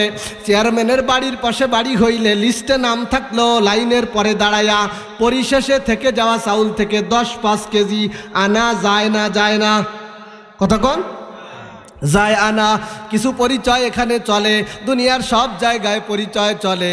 আপনাকে যেই কবরে দাফন করা হবে আমার বাজান, কবরের মাটি আপনাকে ডেকে ডেকে প্রতিদিন বলে, ও আব্দুল্লাহ, আব্দুল করিম, আনা বাইতুল গুরবাতি, আমার এখানে কোনো পরিচয় চলে না। আল্লাহর নবী হযরত ফাতেমা, নবীজি যখন ফাতেমাকে বলল, ফাতেমা আমার বিদায়ের সময় হয়ে গেছে, আমি আর বেশি দিন দুনিয়াতে থাকবো না। নবীর মুখে এই কথা শুনবার পরে ফাতেমার মন খারাপ। ফাতেমার মন খারাপ দেখে নবীজিও ব্যথা পেলেন। আদরের টুকরা অর্ধাঙ্গিনী জীবন সঙ্গিনী মা খাদিজার ঘরে যতগুলো সন্তান, তার ভিতরে নবীর সবচাইতে প্রিয় সন্তানের নাম হলো ফাতেমা। ফাতেমার মুখ মলিন হইলে নবীজি সহ্য করতে পারতেন না। নবীজি ফাতেমার মুখ মলিন দেখে ফাতেমারে কাছে ডাকলেন, কানের কাছে মুখ নিয়ে যেয়ে বলতেছে, ও ফাতেমা, যে কি যেন একটা বলছে, বলার সাথে সাথে ফাতেমা হেসে দিয়েছে। নবীর ইন্তেকালের পরে আম্মা জান আয়েশা জিজ্ঞাসা করে, ও ফাতেমা, প্রথমে নবীজি কি যেন বলল তুমি কান্না করলে, তারপরে নবীজি কি যেন বলল তুমি হেসে দিলে, প্রথমে কি বলেছে পরে কি বলেছে? লম্বা হাদিস সংক্ষেপ কথা হলো, ফাতেমা তখন ডাক দিয়ে বলে, আম্মা জান, প্রথমে নবীজি তার বিদায়ের কথা বলেছে। নবীজি দুনিয়া ছেড়ে চলে যাবে, বিদায়ের সময় কাছে আসছে। পিতার বিয়োগ বেদনায় আমার চোখে কান্নার অশ্রু। আমার বাজানরা আম্মা জান আয়েশা জিজ্ঞাসা করে, পরে আবার হাসলা কেন? বলে, এরপরে নবীজি বলেছে, ও ফাতেমা, টেনশন নাই, আমি দুনিয়ার থেকে চলে যাওয়ার পরে সর্বপ্রথম তোমার সাথে আমার সাক্ষাৎ হবে। আব্বা জানের সাথে পরকালের সাক্ষাতের আধির অপেক্ষায় আগ্রহ আর ভালোবাসার তামান্না নিয়ে পরবর্তীতে আমি হেসে দিয়েছি। একটু খেয়াল করেন, ফাতেমা কার মেয়ে? একটু কথা বলেন। আপনারা রাগ করতেছেন, মেলা খারাপ লাগতেছে? একটু খেয়াল করেন, ফাতেমা কার মেয়ে? নবীর মেয়ে। এইবার নবীজি ফাতেমাকে ডাক দিয়া কি বলে দেখেন, ও ফাতেমা, তুমি যদি চিন্তা করে থাকো কবরের জীবনে আমি মুহাম্মাদের পরিচয় দিয়ে বাপের পরিচয়ে পার পেয়ে যাবা, ফাতেমা তুমি যদি চিন্তা করে থাকো পিতার পরিচয় আমাকে মুক্তি দেবে, না না না, ও ফাতেমা, আনকিজি নাফসাকি মিনান নার। ও ফাতেমা, আমি পিতার পরিচয় কবরে কোনো কাজে আসবে না। কবরে যদি মুক্তি পেতে চাও ফাতেমা, নিজের আমল দিয়ে নিজের কবরকে বাঁচাও। আমার বাজানরা লক্ষ্য করেন, খেয়াল করেন, আমি আপনার দিলকে একটু নরম করার জন্য আসছি। আজ রং তামাশা হাসি তামাশার জন্য নাই, আজ একটু আপনার দিলটাকে নরম করায় চোখ থেকে দুফোঁটা পানি ঝরাইতে আসছি। আমার বাজানরা খেয়াল করেন, লক্ষ্য করেন, আমার নবী বলেন কবর প্রতিদিন, ওই যে মোল্লা বাড়ির গোরস্থান হোক, ঈদগাহের গোরস্থান হোক, বাড়ির পিছনে, গোয়াড়ার পিছনে, রান্নাঘরের পিছনে, বড় ঘরের পিছনে, বাড়ির কোনায়, বাঁশবাগানের ঝাড়ের ভিতরে পারিবারিক কবরস্থান অথবা এলোমেলো কবরে, যেখানেই আপনাকে মাটি দেওয়া হবে না কেন, আপনি জানেন না, কিন্তু আমার আল্লাহ জানে না, জানে না? কথা কন, কবরের মাটি জানে না, জানে না? ওই কবরের মাটি আপনাকে লক্ষ্য করে ডেকে বলতেছে, আনা বাইতুল গুরবা, ও আল্লাহর বান্দা, আমার এখানে কোনো পরিচয় কাজে আসে না। আনা বাইতুল ওয়াহদা, আমি বড় একাকিত্বের ঘর, আমার এখানে কোনো সঙ্গী থাকে না। কবরে কি কোনো সঙ্গী থাকে? কথা কন, কথা কন, কবরে কি কেউ সাথে যায়? দুনিয়াতে স্বামী স্ত্রীকে ভালোবাসে, স্ত্রী স্বামীকে ভালোবাসে, মা সন্তানকে ভালোবাসে, সন্তান মাকে ভালোবাসে। এমন ভালোবাসার সম্পর্ক আমাদের সমাজে আছে না নাই? দুনিয়ার সবচাইতে পাওয়ারফুল ভালোবাসার সম্পর্ক হলো মা সন্তানের সম্পর্ক। কথা কন ঠিক না বেঠিক? এখন সন্তান মাত্র 18 বছর বয়স, খুলনা শহরে রিক্সা চালাইতো, অ্যাক্সিডেন্ট করে মারা গেছে। মা শোনার সাথে সাথে গগন বিতারি চিৎকার, মা কাঁদে আর বলে, আল্লাহ, আমার মানিক, আমার কলিজার টুকরা ধন, আমার নারী সিরা ধনকে তুমি নিয়ে গেলা। কত কথা, কত ইনায় বিনায়া, কতভাবে মা কান্না করে। মা যখন সন্তানের লাশটা কবরের দিকে নিয়ে যায়, মায়ের কান্না বাড়ি হয়ে যায়, এলাকার মহিলারা কাঁদে। একটু আমার কথা বুঝে থাকলে উত্তর দিবেন, যত কান্নাকাটি, চিৎকার, চেঁচামেচি, হাই হুতাশ, আফসোস করুক না কেন, আজ পর্যন্ত কোনো পৃথিবীর কোনো মা কি এই দাবি করেছে, আমার সন্তানকে তোরা কবরে নিচ্ছ, আমি মরি নাই তাতে কি হয়েছে, ওই সন্তান ছাড়া আমি দুনিয়াতে থাকতে রাজি না, আমাকে জীবিত আমার সন্তানের সাথে কবরে দিয়ে দে? এই কথা কি দুনিয়ার কোনো মা বলছে? বলেন বলেন। তাহলে বাপ বলছে, তাহলে ছেলে বলছে, তাহলে স্ত্রী বলছে। বাজার, কারোর কবরে কেউ যায় না, কেউ কারোর সঙ্গী হয় না। ও বাজান, ওই কবরে আপনার সঙ্গী শুধু একটা জিনিস, ওই যে প্রথম হাদিসে বলেছিলাম নেক আমল, ওই নেক আমল ছাড়া আর কিছু আপনার সঙ্গী হবে না। ওই নেক আমল করার দরকার আছে না নাই? হাদিসের বাকি আলোচনা একটু পরের দিকে যাই। আমার বাজানরা লক্ষ্য করেন, খেয়াল করেন, এই যে আমরা যেই মসজিদের মাহফিল, বাইরের থেকে যারা আসছেন তারা আপনারা আমাদের মেহমান, আপনাদের কাছে কোনো দাবি দেওয়া নয়। একটু সংক্ষেপে 5টা মিনিট, তারপরে আমি আমার মূল আলোচনায় যাচ্ছি। আমার বাজানরা, এই এলাকায় কেউ মারা গেলে জানাজার দিন, জুমার দিন হলে, অথবা এই এলাকায় কোনো বিয়ে শাদী হলে, বিয়ে যদি জুমার দিনে হয়, বাহিরের মেহমান আসলে আমাদের মসজিদে মুসল্লি ধরে না। নানান চিন্তা ফিকির করার পরে দোতলায় মুসল্লিদের জন্য নামাজের ফিকির করা হচ্ছে। অলরেডি 2000 ইট গাঁথা হয়ে গেছে। এলাকাবাসী আপনারা হয়তো জেনেছেন, না জানলে নতুন করে জানেন। ইতিমধ্যে আমার সুদূর প্রবাস জীবনে থাকা আমার কলিজার মাসুদ ভাই, আমার ফেরদাউস কাকার ছেলে, 10,000 ইট লাগবে। একটু আগে কাকা যান আমাকে বলেছে, বাবা আমার ছেলে 10,000 ইটের 5,000 ইট এই মসজিদ দাঁড় করানোর জন্য কিছু দিনের মধ্যে আমার ছেলে পাঠায় দেবে। চিৎকার মেরে কন্যা আল্লাহু আকবার, আরো জোরে কোন আল্লাহু আকবার। ওবা জানি যা মাতাল ইনসান ইন কতা আনহু আমালুহু, মানুষ যখন মারা যায় তার আমলের দরজা বন্ধ হয়ে যায়। ইল্লা মিন সালাস, 3টা দরজা খোলা থাকে। লম্বা হাদিস, সেদিকে যাওয়ার সময় নাই। সাদাকাতুন জারিয়া, তার ভিতর একটা হলো সদকায়ে জারিয়া। এই যে এই মসজিদ দাঁড় করাইছে আফতাব মোল্লারা, ইমাদ মোল্লারা, তারা কি আজ দুনিয়াতে আছে না চলে গেছে? একটু কথা কন। এবার বলেন তো, মসজিদ আছে না চলে গেছে? শুধু আছে না কিয়ামত পর্যন্ত থাকবে? ইমাদ মোল্লার কবরে সব যাইতে আসে না আসে না? আফতাব মোল্লার কবরে সব যাইতে আসে না আসে না? মোল্লা লায়েক মোল্লা, আকুব্বার মোল্লা, শাহ মোল্লা, যত মোল্লারা এই মসজিদ দাঁড় করানোর পিছনে, যত সিঙ্গিরা, যত মানুষ অবদান রেখেছে, যত বিশ্বাস, যত শিকদার যারাই অবদান রেখেছে, যারা দুনিয়ার থেকে চলে গেছে, কবরে ব্যাংকের মতো টাকা, আখেরাতের টাকা নেকি জমা হইতে আছে। যারা আজও বেঁচে আছে, আমল নামায় নেকি জমা হইতে আছে। আমরা চলে যাব, মসজিদ থেকে যাবে, আমল নামায় নেকি যাইতেই থাকবে। আমার বাজানরা লক্ষ্য করেন, কবর ডেকে বলতেছে, আমার আর বলবেন না, বাস ওই পর্যন্ত শেষ। কবর ডেকে বলতেছে, ও বান্দা, আনা বাইতুল গুরবাতি, আমি অপরিচিত ঘর, আমার এখানে কোনো পরিচয় চলে না। আনা বাইতুল ওয়াহদাতি, আমি একাকিত্বের ঘর। আনা বাইতুত তুরাব, আল্লাহর বান্দা আমি মাটির ঘর। আনা বাইতুদ দুদি, আমি পোকামাকড়ের ঘর, আমি পোকামাকড়ের ঘর। ওয়াইজা দুফিনাল আব্দুল মুমিনু, এরপরে যখন কবরে কোনো মুমিন বান্দাকে দাফন করা হয়, ইনকুন্তালা আহাব্বা মাইয়ামশি আলা জহরি ইলাইয়া, তখন কবর ওই ব্যক্তিকে ডেকে বলে, ও আল্লাহর বান্দা, আমার উপরে থাকাকালীন তুমি ছিলা আমার কাছে সবচাইতে প্রিয় মানুষ। কি মানুষ? কেডা ডাক দিয়ে কয়? আচ্ছা, কবর যদি কাউরে ডাইকে বলে তুমি প্রিয় মানুষ ছিলা, তাইলে অন্তত কবরে কি আর টেনশন থাকার কথা? খেয়াল করেন কবর এবার কি বলে, আল্লাহু আকবার। ফাইজা উল্লিতুকাল ইয়াউমা ওয়াসিরতা ইলাইয়া ফাসাতারাসানি আইবিকা। কবর বলে তুমি দুনিয়াতে থাকাকালীন আমার কাছে সবচাইতে প্রিয় ছিলা, এখন যখন তুমি আমার পেটে আসছো, আমার কাছে ন্যস্ত হয়েছো, তোমাকে যখন আমার হাতে সফর্দ করা হয়েছে, এখন তুমি দেখতে পারবা আমি তোমার সাথে কি ব্যবহার করি। ফায়ুত্তাসাউ লাহু মাদ্দু বাসারিহি ওয়া ইফতাহু লাহু বাবুন ইলাল জান্নাহ।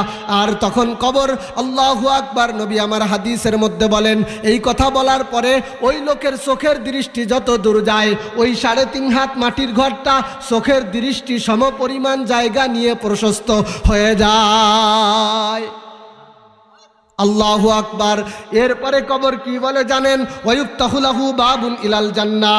আল্লাহু আকবার। ওই কবরে, ওই নেককারের কবরে, তার কবরের জান্নাত পর্যন্ত দরজা খুলে দেওয়া হয়, উন্মুক্ত করে দেওয়া হয়। ওয়াইজা দুফিনাল আব্দুল ফাজিরু আবিল কাফিরু। কিন্তু যখন ওই কবরে কোনো গুনাহগারকে রাখা হয়, ক্বালা লাহুল কবরু লা মারহাবান ওয়ালা আহলা আমা ইন কুনতা লা আবগাযা মান ইয়ামশি আলা যহরি ইলাইয়া ফাইজা উল্লিতুকাল ইয়াউমা ওয়াসিরতা ইলাইয়া ফাসাতারাস। আল্লাহু আকবার। কবর ডাক দিয়ে বলে এই নালায়েক, এই কুলাঙ্গার, এ বেঈমান, এ নাফরমান, হে বেনামাজি, তুই দুনিয়াতে যখন চলাফেরা করতি তুই ছিলি আমার কাছে সবচেয়ে ঘৃণার পাত্র, আজকে যখন আমার হাতে ন্যস্ত হয়েছিস কিছুক্ষণের মধ্যে তুই আমার ব্যবহার দেখতে পাবি। ফায়ালতাইমু আলাইহি হাত্তা তাখতালিফা আযলাহু। ক্বালা ওয়া ক্বালা রাসূলুল্লাহ সাল্লাল্লাহু আলাইহি ওয়াসাল্লাম ফাআদখালা বাযুহা ফি জাওফি বাযিন। ক্বালা ওয়া ইউকাইয়াযু লাহু 70 তিন্নিনা। মাঝখানে একটা কথা বলা হয়েছে যা আমি আগে বলেছি। এবার নবীজি বলেন ওই নাফরমানির কবরের ভিতরে 99টা সাপ নিযুক্ত করা হয়। কয়টা? আরো জোরে বলেন কয়টা? কবরের ভিতরে 99টা সাপ নিযুক্ত করা হয়। নবী আমার বলেন লাউ আন্না ওয়াহিদাম মিনহা নাফাখা ফিল আরদি মা আমবাতাত শাইআন মা বাকিয়াতিদ দুনিয়া ফায়ানহাদ হাসনাহু ওয়া ইয়াখদাশনাহু হাত্তা ইউফজিয়া বিহি ইলাল হিসাব। নবী আমার বলেন আমার বান্দারা শুনে রাখো, আমার উম্মতেরা শুনে রাখো, ওই 99টা সাপ কয়টা? 99টা সাপের কোনটা কি সেটা পরে নবী আমার বলেন একটা সাপ, ওই সাপগুলো তাকে দংশন করবে। 99টার হিসাব বাদ দাও, একটা সাপের বিষ এত মারাত্মক হবে, ওই সাপে একটা বিষ যদি এই দুনিয়ার বুকে ছেড়ে দিত, তাইলে দুনিয়া সৃষ্টির প্রথম দিনে সাপ বিষ ছেড়ে দেওয়ার পরে কিয়ামত পর্যন্ত যে হাজারো লাখ কোটি বছর দুনিয়া থাকবে, ওই এক বিষের কারণে গোটা পৃথিবীর কোথাও আর একটা দুগলো ঘাস ও জ্বালাবে না। চিৎকার মেরে কন্যা নাউজুবিল্লাহ। আমার বাজানরা, আমি আলোচনার শেষ দিকে চলে এসেছি, খেয়াল করেন এই হলো কবরের অবস্থা। ও আমার বাজান, এবার একটা বাস্তব ঘটনা কবরের আযাব সম্পর্কে দিলটাকে নরম করে দিয়ে কবরের ভয়ে, আল্লাহর ভয়ে, রসুলের মোহাব্বতে, দ্বীনের মোহাব্বতে, আল্লাহকে ভয় করে পরিবর্তনের তামান্না নিয়ে একটু ঘটনাটা শুনবেন। লম্বা ঘটনা, একেবারে সংক্ষিপ্ত বিবরণ। আমার বাজানরা, এ তো সাপের বিবরণ, পোকামাকড়, সাপ, বিশ্ব, কত কিছুই তো থাকবে। দুনিয়াবাসী হাদিসে যা পেয়েছো, কোরআনে যা পেয়েছো তা তো আছে। একটা বাস্তব ঘটনা কিতাব থেকে নিয়ে যাও। কিতাবের নাম হলো অশ্রু ভেজা কাহিনী। গল্প অনেক লম্বা, আমি খুব সংক্ষেপ করে বলতেছি। আল্লাহু আকবার কাবীরা। এলাকায় আসছে তাবলিগ জামাত। কি জামাত? কথা কন, কি জামাত? তাবলিগ জামাত আসার পরে গাছতে বের হয়েছে। এই যে আমার এলাকায় তাবলিগকে জিন্দা করার একজন কারিগর ছিল, নায়েব সাইদ। আল্লাহ পাক বিচারাকে দুনিয়ার থেকে নিয়ে গেছে। আল্লাহ আমার নায়েব সাইদ কাকাকে দুনিয়ার ভুল ত্রুটি ক্ষমা করে দিয়ে জান্নাতের মেহমান বানিয়ে দিক। জোরে কন আমিন, আরো জোরে কন আমিন। এখন আমার মহল্লায় তাবলিগ জিন্দা করার মতো একজন মানুষ দাঁড়ায় গেছে। ওই মানুষটার নাম হলো ফেরদাউস কাকা। আল্লাহ আমার বাজানকে আমৃত্যু তাবলিগের এই কাজ করে যাওয়ার তৌফিক দান করুক। জোরে কন আমিন। আমাদেরকে তাবলিগের সাথে জুড়ে মিলে থাকার তৌফিক দান করুক। আমার বাজানরা খেয়াল করেন, ওই এলাকায় তাবলিগ জামাত আসছে। তাবলিগ জামাতের লোকেরা গাছতে বের হয়েছে। চায়ের দোকানে অনেক লোক বসা, তাদেরকে বুঝালো ভাই মসজিদে ইমানে কিনের কথা হচ্ছে, চলেন একটু ইমানের কথা শুনি। লোকেরা সব সাড়া দিয়ে, আমি জামাত নিয়ে আসলেও আপনারা ব্যবহারটা ভালো করেন না, শুধু খাবার দেওয়ার জন্য ব্যস্ত হয়ে যান। ও বাজান, আমি খাইতে আসি না, খাওয়া তো আল্লাহ দুনিয়াতে এই 35 বছরে কত খাওয়াইলো, আরও খাওয়াবে। আপনি আপনার দরজায় খাইতে আসিনি, আসছি আপনাকে দিনের লাইনে ফিরাইতে। আপনি আসলটা বাদ দিয়ে ভাউটা নিয়ে দৌড়দৌড়ি করেন। আমি মনে রাখবেন, আমি আমার কাম সেরে নিচ্ছি, আপনি ধরা খেয়ে যাচ্ছেন। কিয়ামতের ময়দানে আল্লাহ যদি আমাকে ডাক দিয়ে বলে, ওই মঞ্জুরের ছেলে সিফাত, আলেম হইছিলি এলাকার লোকরে জাহান্নাম থেকে বাঁচানোর জন্য, জান্নাতের পথ ধরানোর জন্য কি করেছিলি? আল্লাহর কাছে জবাব দিয়ে বাঁচার জন্য জামাত নিয়ে নিয়ে আপনার মসজিদে আসি। আপনি সময় দিচ্ছেন না, আমার দায়িত্ব খালাস, আপনি আল্লাহর কাছে ধরা খেয়ে যাবেন। যাই হোক, ওদিকে আর যেতে পারবো না। তাবলীগ জামাতের কথা শুনে চায়ের দোকানের সব লোকগুলো মসজিদে চলে আসছে। বাজানরে আমার, একটু চিন্তা করেন, লোকগুলো মসজিদে গেছে, একটা লোক চায়ের দোকান থেকে ওঠে নাই, ওখানেই বসা, তাও একটু দূরে বসা, আগের থেকেই দূরে বসা ছিল। ওই লোকটা কিছুক্ষণ পর খোঁড়া পায়ে লাঠির উপর ভর দিয়ে হাঁটতে হাঁটতে তাবলীগ জামাতের মসজিদের কাছে আসছে। মসজিদের ভিতর থেকে জামাতের আমির সাহেবকে ডেকে বের করছে, ডেকে বের করে বলতেছে, হুজুর আপনি তো সব লোকদেরকে ডাকলেন, সবাই আসলো, আমি আসি নাই, মনে হয় আমার উপর অখুশি হয়েছেন। কিন্তু না হুজুর, অখুশি হয় না, আপনাকে আমার জীবনের একটা করুণ বাস্তবতা আজকে না শোনায় পারতেছি না। হুজুর আমার না আসার পিছনে ওই ঘটনাটাই হলো কারণ। কৌতূহলী হুজুর বলল, এমন ঘটনা আমি একা কেন শুনবো, সবাই মিলে শুনি। পুরো জামাতকে মসজিদের বাহিরে নিয়ে আসছে। মসজিদের বাইরে দাঁড়ায়া ওই লোকটা চোখের পানি ছেড়ে দিয়ে লম্বা ঘটনা বলেছে। লম্বা ঘটনার সংক্ষিপ্ত বিবরণ হলো, লোকটা বলতেছে, হুজুর আমি সেনাবাহিনীতে চাকরি করি, পাকিস্তানের আর্মি, আমাদের এলাকায় আর্মিতে চাকরি করতো এমন লোকেরা এই বিষয়টা ভালো বুঝবে। সীমান্তবর্তী এলাকা, পাকিস্তানের সাথে ভারতের প্রায় যুদ্ধ হয়, এই জন্য সীমান্তে আমাদের দায়িত্ব পালন করা লাগে। হুজুর আমাদের একটা চৌকস দলকে পাকিস্তান ভারতের সীমান্তে পাহারার দায়িত্ব দিল, আমরা পাহারা দিচ্ছিলাম। লম্বা ঘটনা আমি একেবারে সংক্ষেপে বলতেছি। আল্লাহু আকবার, কি কয় অনেকগুলি হয়, খেয়াল করেন আমার বাজানরা, লক্ষ্য করেন। বলে, হুজুর আমরা পাহারার দায়িত্ব পালন করতেছি, হঠাৎ করে আমাদের ওই সীমান্তে একটা বড় গোরস্থান, কবরস্থান। আমার কৌতূহলী মন কি মনে চাইলো, হঠাৎ করে আমি একটু কবরস্থানের ভিতরে ঢুকলাম। অবাজান দিলটা নরম করেন, পরিস্থিতি বড় ভয়াবহ।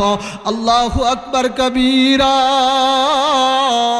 আল্লাহু আল্লাহ, আল্লাহরে মোহাব্বতের সাথে একটা ডাক দেন না, আল্লাহ আল্লাহ আল্লাহ, ডাক দেন, ডাক দেন।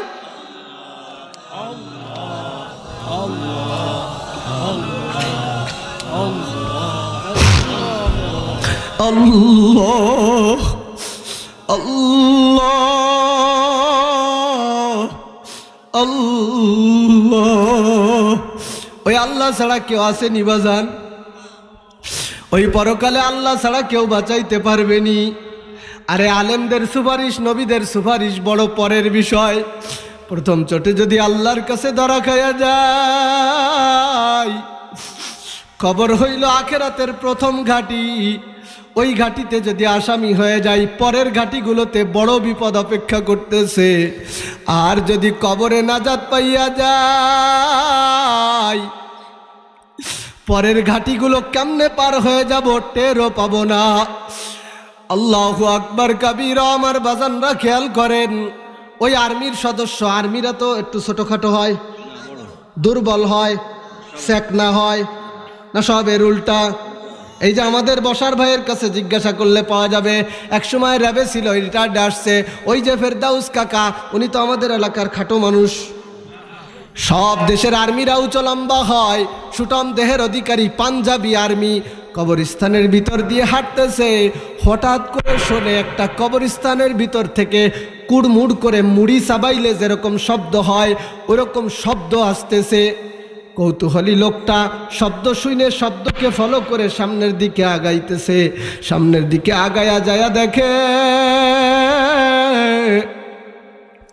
কবরের ভিতরে, কবরের চালনি ভেঙ্গে, আওয়াজটা তো এই জন্য আসতেছে, কবরটা উন্মুক্ত হয়ে গেছে। গোস্ত, চামড়া, চুল টুল এগুলোর কিছুই নাই, একটা কঙ্কাল পড়ে আছে, পুরো মানব দেহের একটা আস্ত কঙ্কাল। আর কচ্ছপের মতো সাইজের, কাকড়ার চেয়ে একটু বড়, কচ্ছপের চেয়ে একটু ছোট একটা প্রাণী। ওই রকম প্রাণী উনি বলতেছেন আমি দুনিয়ার কোথাও দেখি নাই।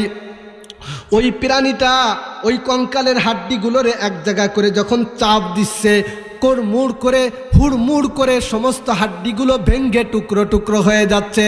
আর কেমন যেন একটা গুমড়ানো চিৎকার আর চেঁচামেচির আওয়াজ শুনে লোকটা সামনে আগাইছে। কঙ্কালের সাথে পোকার এই আচরণ দেখে, ওই কচ্ছপ সাদৃশ্য ওই প্রাণীর এই আচরণ দেখে উনি সহ্য করতে পারে নাই। উনি চিন্তা করলেন এটা দুনিয়ার হয়তো কোনো পোকামাকড় কিছু একটা হবে। এই চিন্তা করে ঘাড়ে থাকা রাইফেল, ওই রাইফেলের বাট দিয়ে ওই কবরের ভিতরের ওই কচ্ছপ সাদৃশ্য প্রাণীর গায়ে একটা খুঁচা মারছে। যেই খুঁচা মারছে সেই আর যাবা কোথায়, মুহূর্তের মধ্যে ওই প্রাণীটা অদৃশ্য হয়ে গেছে। আমার বাজানরা, খেলা এই পর্যন্ত শেষ না। লোকটা প্রাণীকে অদৃশ্য হতে দেখে কৌতূহলী হয়ে গেছে। চিন্তা করলো না না, এটা দুনিয়ার কোনো স্বাভাবিক প্রাণী নয়, তাইলে গেল কই, হঠাৎ করে দেখি না কেন। যাই হোক, কৌতূহলী মন নিয়ে ওই লোকটা কবর থেকে পিঠ দিয়া পিছনের দিকে কবর ফেলে সামনের দিকে হাঁটতেছে। দুই এক পা সামনে আগাচ্ছে, আবার ভয় আর দুরু দুরু মন নিয়ে একটু পিছনের দিকে ফিরে তাকাইছে। যেই পিছনের দিকে তাকাইছে সেই দেখে ওই প্রাণীটা আবার নতুন করে তাকে টার্গেট করে দৌড়ায় আসতেছে। ভয় লাগে না? ওই কবরের ভয় হয়নি? একটু আল্লাহরে ডাক দেন না, আল্লাহ আজকের আখেরি মুনাজাতে তওবা করে ওই কবরের সামান জোগাড় করবনি। কারা কারা করবো? দুহাত তুলে আল্লাহকে দেখাই। আল্লাহ এই হাতগুলিরে কবুল করে নেন আল্লাহ। ও আল্লাহ, জাহান্নামের আসামি বানায়েন না রে আল্লাহ। ও আল্লাহ, কবরের আযাবের আসামি বানায়েন না রে আল্লাহ। হায় আল্লাহ, প্রত্যেকটা হাত রে কবরে মুক্তিপ্রাপ্তদের দলভুক্ত বানায়া দেন। হাত নামান আমার বাজানরা। ওই প্রাণীটা যখন দাওয়া করে আসছে, আমার সাথে আমার বাসায় চলিয়েন, কিতাব আমার কাছে আছে, আমি আপনাকে ঘটনা দেখাইতে পারবো। আল্লাহু আকবার। ওই লোকটা তখন ভয়ে কাঁপতে কাঁপতে উনিও দৌড় দিছে। একজন আর্মি তো দৌড়াইতে কম পারে। উনি যত দৌড়ে দৌড়ায় ওই পোকার জোর তত বেড়ে যায়। পোকা আরো জোর নিয়ে উনাকে ধাওয়া করে। একটা পর্যায়ে ভয় মনে ধরে গেছে। লোকটা দৌড়াইতেছে আর চিন্তা করতেছে, হায় হায়, বন্দুকের নালা দিয়া খুসা দিয়া আমি মনে হয় অপরাধ করে বসছি, আমার আর বুঝি রক্ষা নাই। লোকটা দৌড়াইতেছে আর ওই পোকাটাও ধাওয়া করতেছে। দৌড়ও চলতেছে, ধাওয়াও চলতেছে। এক পর্যায়ে দেখে ধরা খাবে খাবে অবস্থা, আর সারতে পারে না। কিতাবের ভিতরে লেখছে লম্বা ঘটনা, আমি খুব সংক্ষেপে বলতেছি। আমার বাজানরা খেয়াল করেন, লোকটা বাঁচার মানসিকতা নিয়ে লাফ দিয়ে সামনে একটা পানির জলাশয়, হাঁটু পর্যন্ত পানি হবে এরকম একটা পানির জলাশয়ের ভিতরে নেমে পড়ছে। চিন্তা করছে পোকা তো আর পানির ভিতরে নামবে না, আমি এই বুঝি পোকার হাত থেকে বেঁচে গেলাম। পোকার হাত থেকে বাঁচার মানসিকতা নিয়ে পানির ভিতরে যেই লাফ দিছে, লাফ দেওয়ার সাথে সাথে পিছন থেকে ওই পোকাটা এসে ওই পানির ভিতরে মুখটা লাগাই দিছে। পানির ভিতরে মুখটা লাগানোর সাথে সাথে গোটা পুকুরের পানিটা উত্তপ্ত আগুনে পরিণত হয়ে যায়। ওই কবরে একা থাকবি, ভেগে যেতে পারবি না। ওই কবরে একা থাকবি, পালায় যেতে পারবি না। কবর থেকে কি পালানো যাবে? আল্লাহর ধরা থেকে কি রেহাই পাওয়া যাবে? পালানোর কি কোনো শক্তি মানুষের থাকবে? আমার বাজানরা খেয়াল করেন, যেই পুকুরটা আগুন হয়ে গেছে, ওরে মা চিৎকার দিয়ে পুকুরের পাড়ে উঠে লোকটা বেহুশ হয়ে গেছে। আর ওদিকে পোকা কোথায় যেন গায়েব হয়ে গেছে। লোকটার চিৎকারে আশপাশের মানুষজন এক জায়গায় জড়ো হয়ে গেছে। এসে দেখে লোকটা বেহুশ, কথা নাই বার্তা নাই, হাঁটু পর্যন্ত পানির ভিতরে যতটুকু গিয়েছে একেবারে গলে যাওয়ার মতো অবস্থা। কৌতূহলী লোকেরা ব্যাপার কি, নামলো পানিতে, পা গেল পুড়ে, ঘটনা কি? আবার তার কাছে যে জিগাবে সে তো বেহুশ হয়ে গেছে। আর্মির লোকটা ইতিমধ্যে সেনাবাহিনীর লোকজন চলে আসলো, দৌড়ে করাচির নাম করা একটা হাসপাতালে নিয়ে গেছে। হাসপাতালের ডাক্তাররা বলে, বার্ন ইউনিটে নেওয়ার পরে ডাক্তাররা বলতেছে, জীবনে বহু পোড়া রোগীর চিকিৎসা করেছি, এমন পোড়া তো কোনো দিন দেখি নাই, এটা কিসের পোড়া? বলে আমরা কেমনে বলবো, নানান চিকিৎসা করবার পরে যত ওষুধ দেয় কোনো কাজ করে না। 2-3 দিন ওই হাসপাতালে, করাচির হাসপাতালে কাটার পরে ওখান থেকে সিএইচএমএইচ হাসপাতালে, আর্মিদের যে বিশেষায়িত হাসপাতাল, সেই হাসপাতালে রেফার করা হলো। লোকটাকে ওই হাসপাতালে নিয়ে যাওয়া হলো।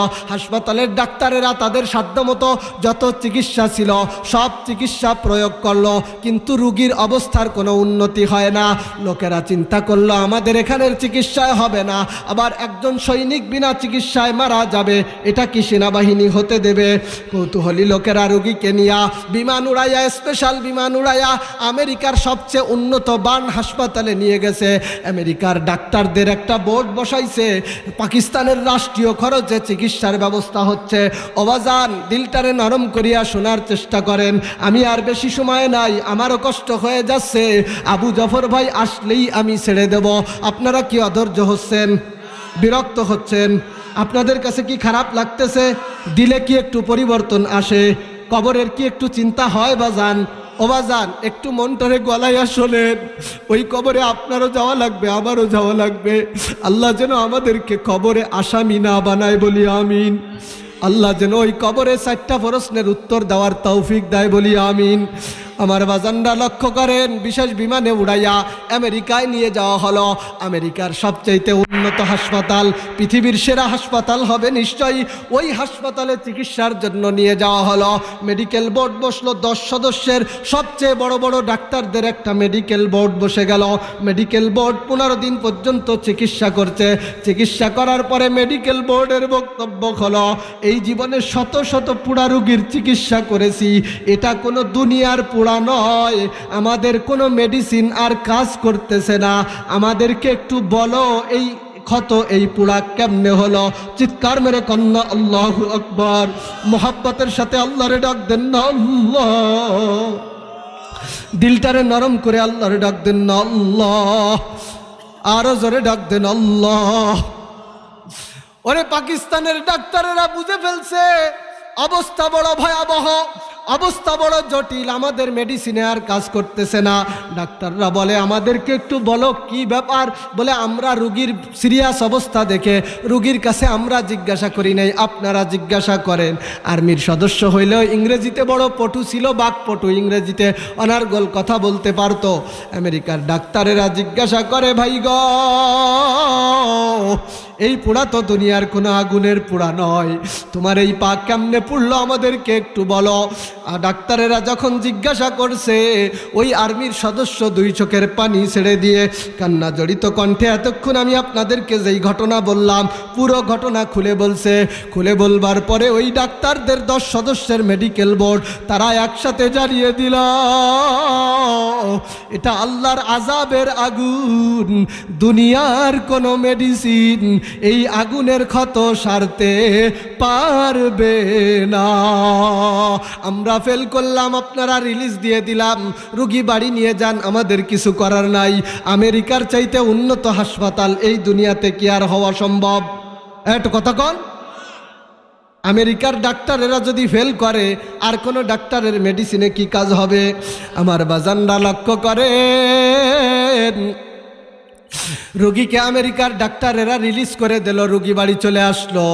বাড়ি চলে আসার পরে ওই অর্ধগলিত পা, এখন পায়ের শুধু হাড্ডিগুলো আছে, চামড়াও নাই, গোশতও নাই, কঙ্কালের মতো হাড্ডি, প্লাস্টার সার্জারি করে কোনো মতে পচনকে আটকায় রাখা, আর ক্রেচের উপর ভর দিয়ে লোকটা কোনো মতে চলাফেরা করে। চাকরি তো যা হওয়ার 12টা বাজার তা তো বেজে গেছে। আজকের দুনিয়াতে আপনার আত্মীয় স্বজন, আপনার সরকার, আপনার প্রতিষ্ঠান সব আপনার পাশে আছে অতদিন, আপনার গায়ে বল আছে যতদিন। কথা কন, কথা কন, কথা কন, কথা কন। ও বাজান রে, শরীরের যৌবনের সমস্ত শক্তি ব্যয় করে যেই সন্তানগুলোরে মানুষ করছেন, 60 বছর বয়স হওয়ার পরে বিছানায় পড়ে আছেন, 60 বছর পর্যন্ত সন্তানগুলোরে মানুষ করলেন। একটু বিছানায় পড়ার পরে 2 মাস যাওয়ার পরে আপনি তো জানেন না, সিফাতুল্লাহদের সাথে যোগাযোগ করে, আব্বা আজ 2 মাস বিছানায় পড়া, দুর্গন্ধে কাছেও যাওয়া যায় না, সহ্যও করা যায় না, একটু জালালি খতম পড়াইয়া দাও। কথা কন, কথা কন। আচ্ছা, জালালি খতম মানে কি বুঝছেন আপনি? কোন তো কি বুঝছেন? ওই যে বলছে, তার মানে হুজুরে জঞ্জালার টাইনে ভরা যাচ্ছে না, মরার ব্যবস্থা করে দাও। এই তো আপনার দুনিয়া বাজান। এই তো দুনিয়া, এই তো দুনিয়া। একটা সময় আপনার মরার প্রহর গুণে ধৈর্য হারা হয়ে এখন জালালি খতম পড়ায় আপনারা দ্রুত মরার ব্যবস্থা করতেছে। তাইলে আপনার সাথে আছে অতক্ষণ বল আছে, কথা কোন বল আছে, যতক্ষণ চাকরিও চলে গেছে, লোকটা বাড়ি চলে আসছে, এখন ওই জায়গায় গোশতও হয় না, চামড়াও হয় না, হাড্ডিগুলো প্লাস্টার করে শুধু আটকায় দেওয়া, আর কেরেসের উপর ভর দিয়ে কোনো মতে চলাফেরা করতে পারে, দুর্গন্ধে কাছে ঘেঁষা যায় না। তাবলিগ মনে আছে? এই ঘটনা শুরু মনে নেই? তাবলিগওয়ালারা, আমার বাজানরা খেয়াল করেন, তাবলিগওয়ালাদের কাছে ওই লোকটাই ঘটনা বলার পরে বলতেছে, হুজুর আমি দোকানে বাজারে ঘাটে যেখানে যাই আমার দুর্গন্ধে মানুষ আমার কাছে ঘিসতে পারে না, এই জন্য আমি জনসমাগমের ভিতরে গেলেও দূরে দূরে থাকি যেন গন্ধে কারোর কষ্ট না হয়।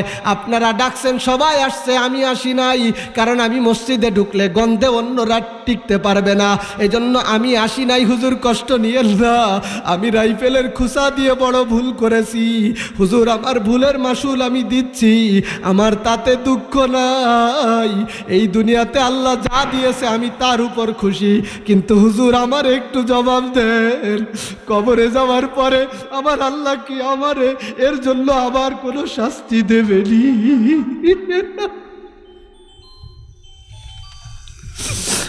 কবরে যাওয়ার পরে আমার আল্লাহ কি আমার কোনো শাস্তি দেবেনি?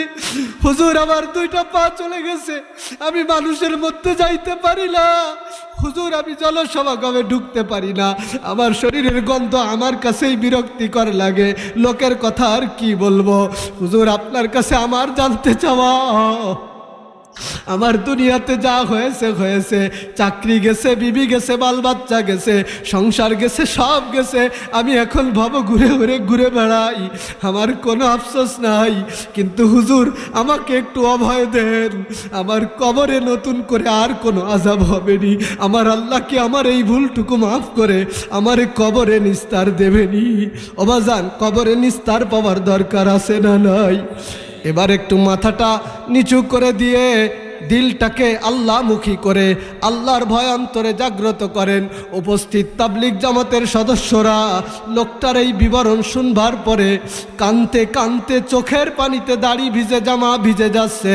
লোকেরা বলে, আল্লাহ,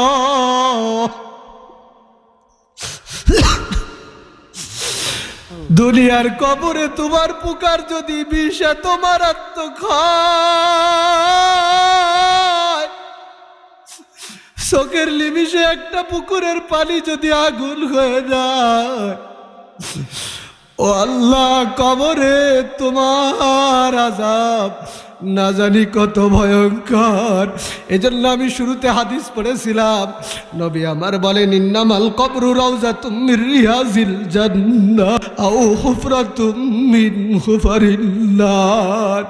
আমার বাবা, আমার ভাই, আমার যুবক ভাই, আমার কলিজার টুকরা ভাই, ও আমার দাদা, ও আমার চাচা, এ আমার এলাকাবাসী, আমার আপনজন, আপনারা আমার কলিজা, আপনারা আমার মুহাব্বতের মানুষ, আমিও জাহান্নাম থেকে বাঁচতে চাই, আপনারাও জাহান্নাম থেকে বাঁচেন, এটাই আমার চাওয়া।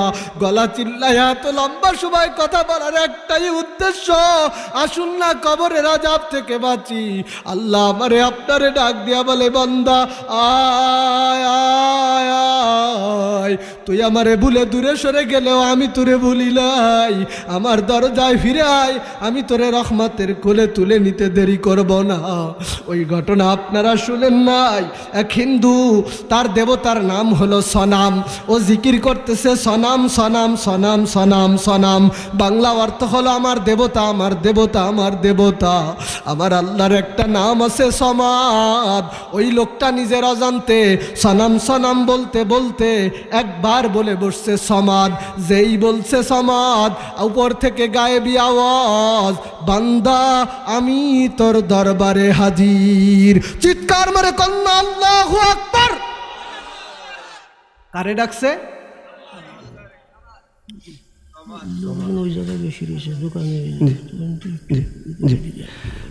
কারে ডাকছে একবার? শতবার হাজারবার কারে ডাকছিল? দেবতারে। কারে? দেবতারে। আল্লাহু আকবার। যে এই সমাদ বলে মুখ ফসকে সমাদ বের হইছে, উপর থেকে আওয়াজ, বান্দা আমি তোর দরবারে হাজির, কি বলবি বল। কৌতূহলী লোকটা মনে মনে কয় 70 বছর সনাম রে ডাকলাম, একদিনও ডাকের জবাব দিল না।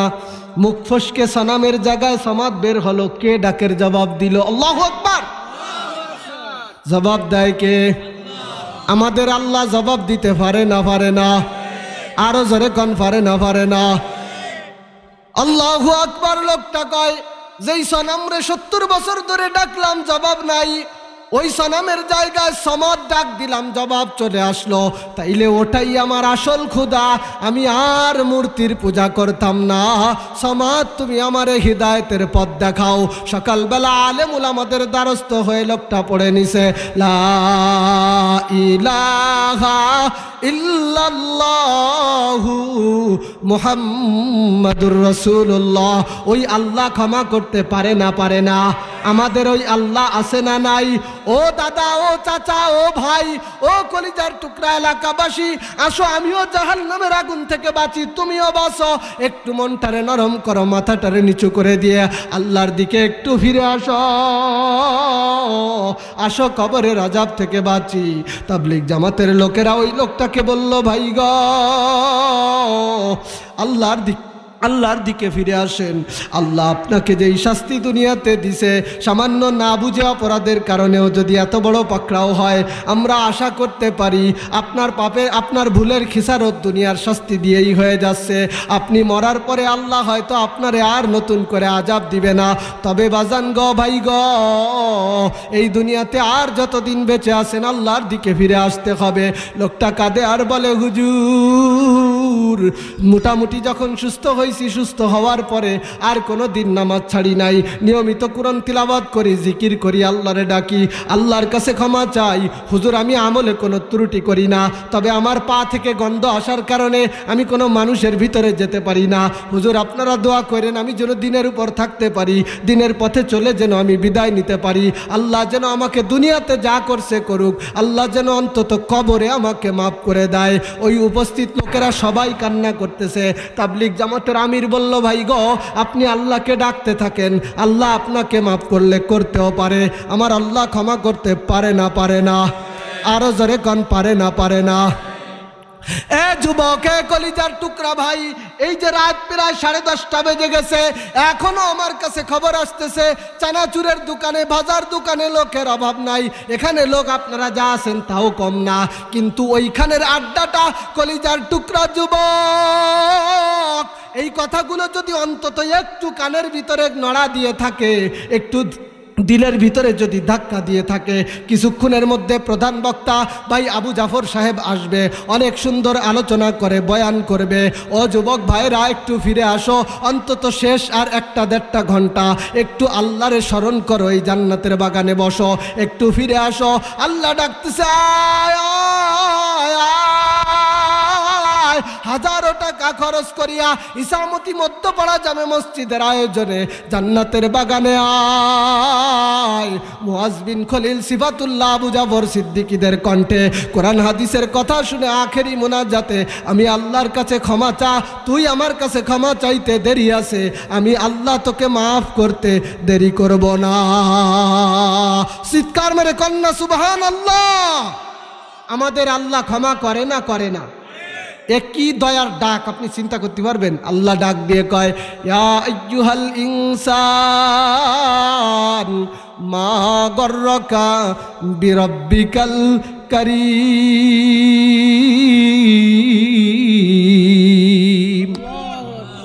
এ কারীম মানে কি জানেন আপনি? এই ডাক আপনার দিলে নাড়া দেয় নাই, এই ডাকে আপনি অভিভূত হন নাই, এই ডাকে আপনি আবেগতাড়িত হন নাই। কারণ কি জানেন? এই ডাকের মর্ম আপনি বোঝেন নাই। আমি কারিমের একটা বাংলা অর্থ আপনাদের বোঝার জন্য একেবারে সহজ করে বলি। কারিমের একটা অর্থ হলো, ও বান্দা, আমি 24 ঘন্টা তোরে দিয়েছি, দিচ্ছি, আরো দেব, তারপরেও তুই আমারে ভুলে গেলি। কি দরদি কথা! কে বলে? কে বলে? আরে মোহাব্বতের সাথে বল না, কে বলে? ইয়া আইয়ুহাল ইনসান, হে মানুষ, মা গর্রকা বিরব্বিকাল কারীম। তোর দানশীল আল্লাহর ব্যাপারে কোন জিনিস তোকে ধোকায় ফেলে দিল? আমারে বুইলা কিসের ধোকায় তুই পড়ে আসো? এজন্য আমার বাজানরা ও আমার কলিজার টুকরা যুবক ভাইরা, আর মাত্র 1-1.5 ঘন্টা মাহফিল চলবে। গতকাল কি এখানে কোনো মাহফিল হয়েছিল? আগামী কাল কি হবে? এটা কিসের বাগান বলেন বলেন? কে বলছে? আল্লাহর রসুল বলছে। আল্লাহর রসুল কি কোনোদিন মিথ্যা কথা বলে? ও কলিজার টুকরা যুবক ভাই, বাদাম পকেট ভরে কিনে নিয়ে আসো, চানাচুর 2-4 টুপলা কিনে নিয়ে আসো। এখন একটু ওই দোকানটা ছাড়ো, একটু এখানে ফিরে আসো। আমি সিফাতুল্লাহর সাথে যা করেছো, দাওয়াতি অতিথিকে দাওয়াত দিয়ে এনে অপমান করো না, খারাপ আচরণ করো না। একটু ফিরে আইসা বসো, কোরআন সুন্নাহর কথাগুলো বলো। আমি দিলটারে নরম করাইয়া মাঠটারে চাষাবাদের উপযুক্ত করে দিয়ে গেলাম। আমার আবু জাফর ভাই এসে চাষ করবে, ওখানে ফসল ফলবে। আখেরি মুনাজাতে আল্লাহর কাছে 2 চোখের অশ্রু ছেড়ে কান্না করে ক্ষমা নিয়ে তারপরে বাড়ি যাব। রাজি আছি? রাজি আছি? কারা কারা রাজি? 2 হাত তুলে আল্লাহকে দেখাই। কেউ উঠবো না তো ইনশাআল্লাহ? হাত উঁচু রাখেন। কেউ উঠবো না তো? দিলটা কি একটু নরম হয়েছে? কথা কন। দিলটা কি একটু নরম হয়েছে? তাহলে ক্ষমার কি দরকার আছে? যে পাপে ছিলাম ওখান থেকে ফিরে আসার দরকার আছে। যার যার দরকার আছে হাত উঁচু রাখেন, যার দরকার নাই হাত নামান। তাহলে দরকার আছে। আখেরি মুনাজাতে আপনি যখন আল্লাহর কাছে কান্না করবেন, ক্ষমা চাবেন, হাত নামান।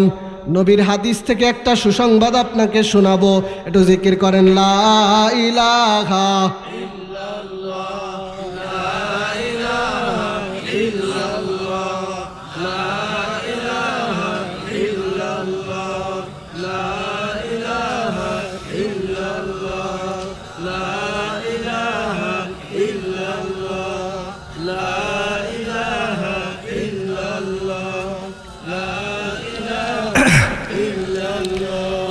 লা ইলাহা ইল্লাল্লাহ।